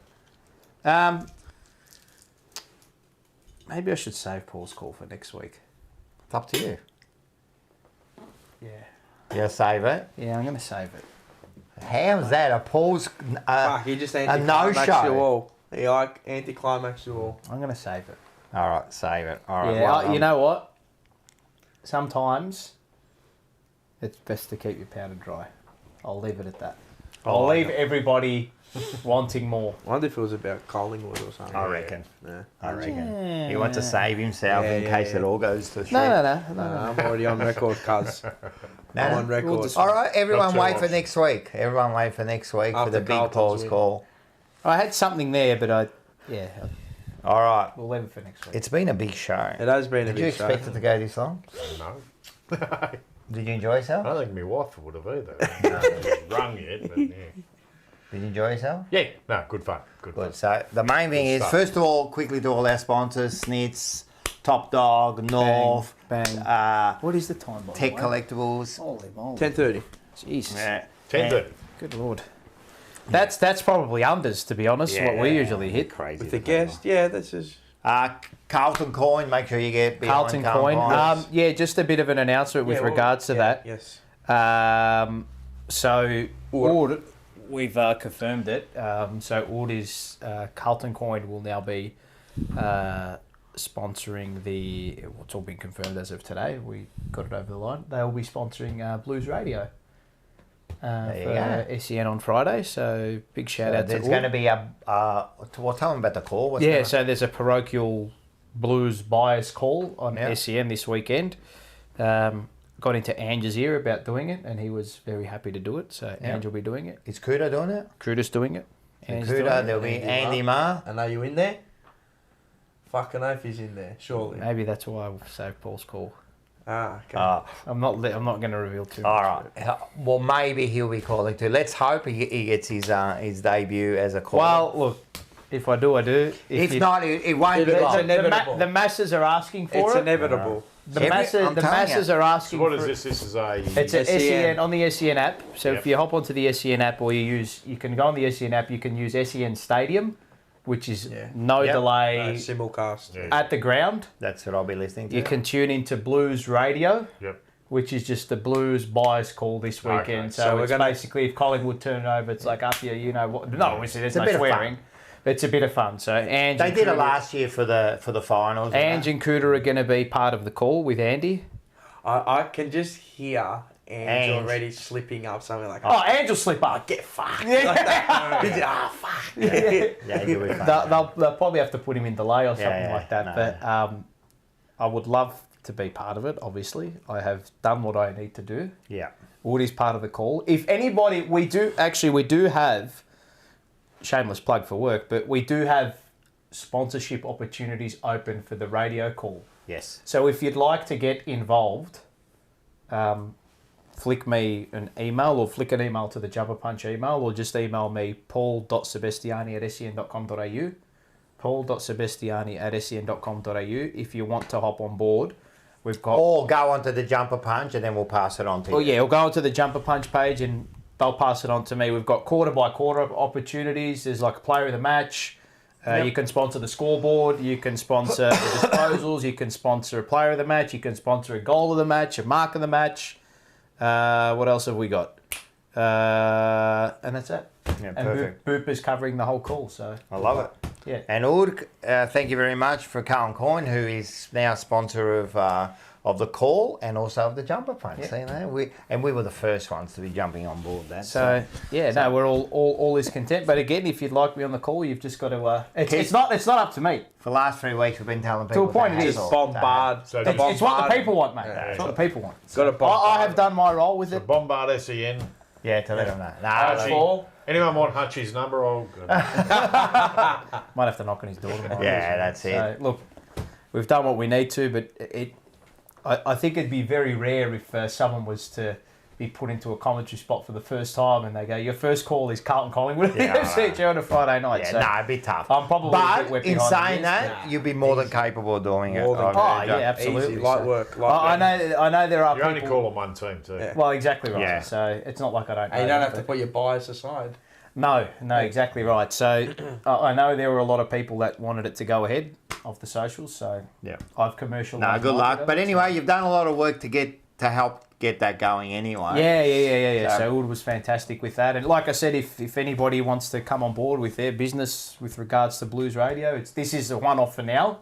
But there's going to be opportunities this year as well. I'm sure there's going to be plenty more of opportunities. I can't wait. I can already see Carlton listening. I can't wait for you to commentate the grand final, Carlton Collingwood. That'll be. All right, well, guys. that's always been the dream. The dream for me is to call Carlton. That's always been of course. Call Carlton Collingwood I'm at the telling MCG. you, it's going to happen, mate. That's always been a dream of because mine. you deserve it. All right, guys, it's been fantastic. We just thank everyone for. There's still 150 people. Hell, still at this time, Did they get it to 100 likes? Is that real? Are there really still 150 people watching? Or does watching? Reece have to slay them? Well, we need 6 likes. Come on, we need 6 likes. 6 likes to get to 100. Yeah, 6 likes. Come on, man. if you haven't liked it, click like. You got more weeks for that first hit. And for Prada-Willie syndrome. And that's the other thing Let's now. get it to Prada-Willie. Let's make sure we keep donating. The link's up there. You can continue because the link will be below, so you can continually It'll be donate. in the description, yeah. We're going to be promoting it for the whole month of May and beyond, right? So make sure. And all those people who have donated, thank you very much. Yes. Thank you. It goes to a magnificent cause. It's very close to my own heart, of course. And it's good because we've learned, I'm telling you, like after speaking to you and that like earlier on and the other times, like I've learned so much about it, something that I just had no idea. Yeah. And it's amazing and you're doing a great job. You want to set up what's happening with it for the next month and what's happening during May well, it's a major month for Prader-Willi syndrome to... the 15 for 15 was designed by as a fundraising thing for people to do 15 events or whatever over 15. I remember the first year I did push-ups, which was bloody stupid. How many push-ups? Because I hadn't done it. I think the first one I did I reckon I got about 11 or 12 or something. Double figures is okay. Carrying a fair bit of weight. Hadn't been in the gym for 30 years, but... Yeah, and then I tried sit-ups the next year, which is even worse. And, so then you went into like... so over the last couple of years, I've interviewed some people. They've been great. I've always enjoyed them. Yeah, and this year I think we're just going to bring up, 15 highlights of the career and and put a bit of vision in there, so I don't have to actually do anything. Well, I do have to do a little bit. Physically, you're not putting your body through the toll again. No, and I've just started going back to the gym too. So there you go. All right, that's great. Good stuff. You can do. Why don't you do like a 25? Like each time you got. Well, 15's the 15th chromosome. I know. I was thinking about the 25 times you got. That you got suspended, right? 25 weeks. Oh, yeah. Or not 25. 25 times suspended, but you went, sorry, Toby reported. Green is now 23, so I'm a bit worried. I'm a little bit worried about Who's on 23? Toby Green. Is he really? Is he? 23? You'll break. But you get... You'll break. Now these days you get suspended for doing that. On the bloody sideboard. Well, if they did inflation to his weight, it'd be 100. Easy. 10 times the amount, easy. Because he's been found guilty 23 times too. I was only found guilty 11 times. Right, okay. I was guilty 25 times. We had good lawyers back then. We had good lawyers. But 23. Lawyers then just talk shit. Yeah, that's it. All right. Can't dazzle them with your magic, baffle them with your bullshit. That's it. That was it. That was it. Absolutely, it was. And we used to meet in the car park downstairs.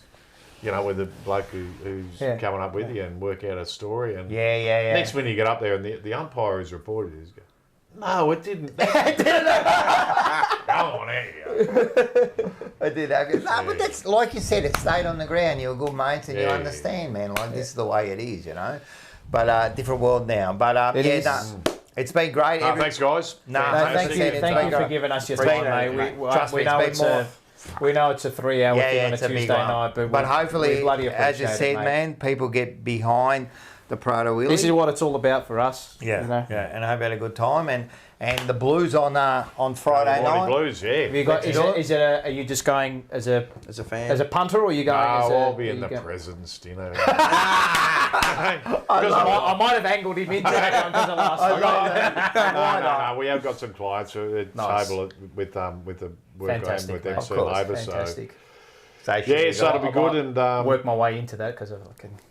I'm just thinking, look at him. It's only us two in the bloody. I prefer to be where we are anyway. I like us. We're sitting in our Legends seat there. Spots there. Nice spots. Level 2. I might get another ball, man. Yeah, we're going to grab like You've 4. got to be out there, and it's funny because last year, the Melbourne final, and we're behind glass, we're having a few beers and that, and then at the end, it's just we've got to get out there. Got to get out there. It's not the same as being like. And the noise was unbelievable. I mean, well, we said it like to me, like since out of forget about grand finals, right? There was the 99 preliminary, which was just euphoria. Yeah. But that Melbourne final was as loud as you'd hear out there. because the comeback. Our videographer at work, Pato, big Geelong man. Big shout out to Pato. He's a good man. He was working the game for us, SEN. You know when you see the commentators, the videos, he does all that for us, right? When you see Jared and all of it. Yeah. And he said, mate, he goes, aside from the cricket, India versus Pakistan, he goes, for an AFL match, he goes, I went to the Richmond Grand Finals for work. GWS. He goes, I've never heard a roar like that for the goal and the final siren. He goes, I've never heard anything like the stadium shook. The goal from Akers. Yeah, and then the siren. Do you know when he kicked that goal? I stood up and I just looked around. Yeah. I couldn't believe what was happening. Well, the camera was shaking. I saw it, but he nearly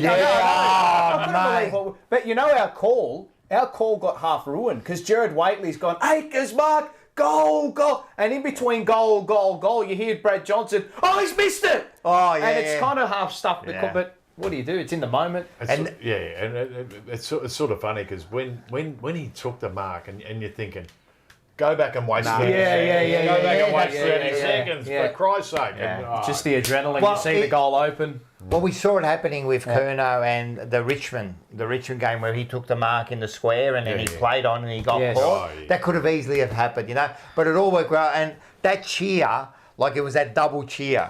It was it was amazing. Like it was amazing. I reckon Carlton's got their best. It's insane. It's insane. Big one Friday night. Yep. Make sure you're down there. Get down there. 90k gorillas in the building. You've got a ticket to the President's function. Go say hello to Say the Jumper Punch sent you there. That's it. All right, guys. And I'm off the drink too. That's the worst. That's all right. That's all right. They'll have the Penfolds flowing. They will have the Penfolds flowing. They do have the sponsor of the Carlton Football Club. Just grab a bottle. You can bring it in here, bottle of Grange. You can slot it in. I'll take one. I'm sure they won't care. No. All right, guys. All right. Thank you very much. Thanks for your donations. Like, subscribe, share. Thanks, everyone. Go the Blues. Go the Blues. Everybody wants a magic pill. Yeah. Even with advice, you want this magic pill. It's a grind, kids. It's the best piece of advice. Embrace the grind. Fucking get out there when you don't want to get out there. Get up when you don't want to get up. Push when you don't want to push. When you want to take a nap, get up and go. Just go. You gotta go, and you gotta force your mind. You gotta steel your mind to do that. And if you do that, you'll be successful and you'll be happy. And if you don't do that, you're gonna be miserable and you're gonna have these feelings like you could have done more. That's the worst feeling in the world. The feeling of unrealized expectations. The feeling of like you could have done something and you didn't. And now you have to sit with your failure. And I don't like that. And I've felt that before, and I've learned from that terrible feeling. And so now I know that the terrible feeling that you feel when you don't want to do something, you have to force yourself to do it, that's a good feeling. That feeling is good. You got to embrace that feeling. You got to embrace it, and you got to tell your body, like, nah, bitch, I'm in control of this motherfucker. Let's go.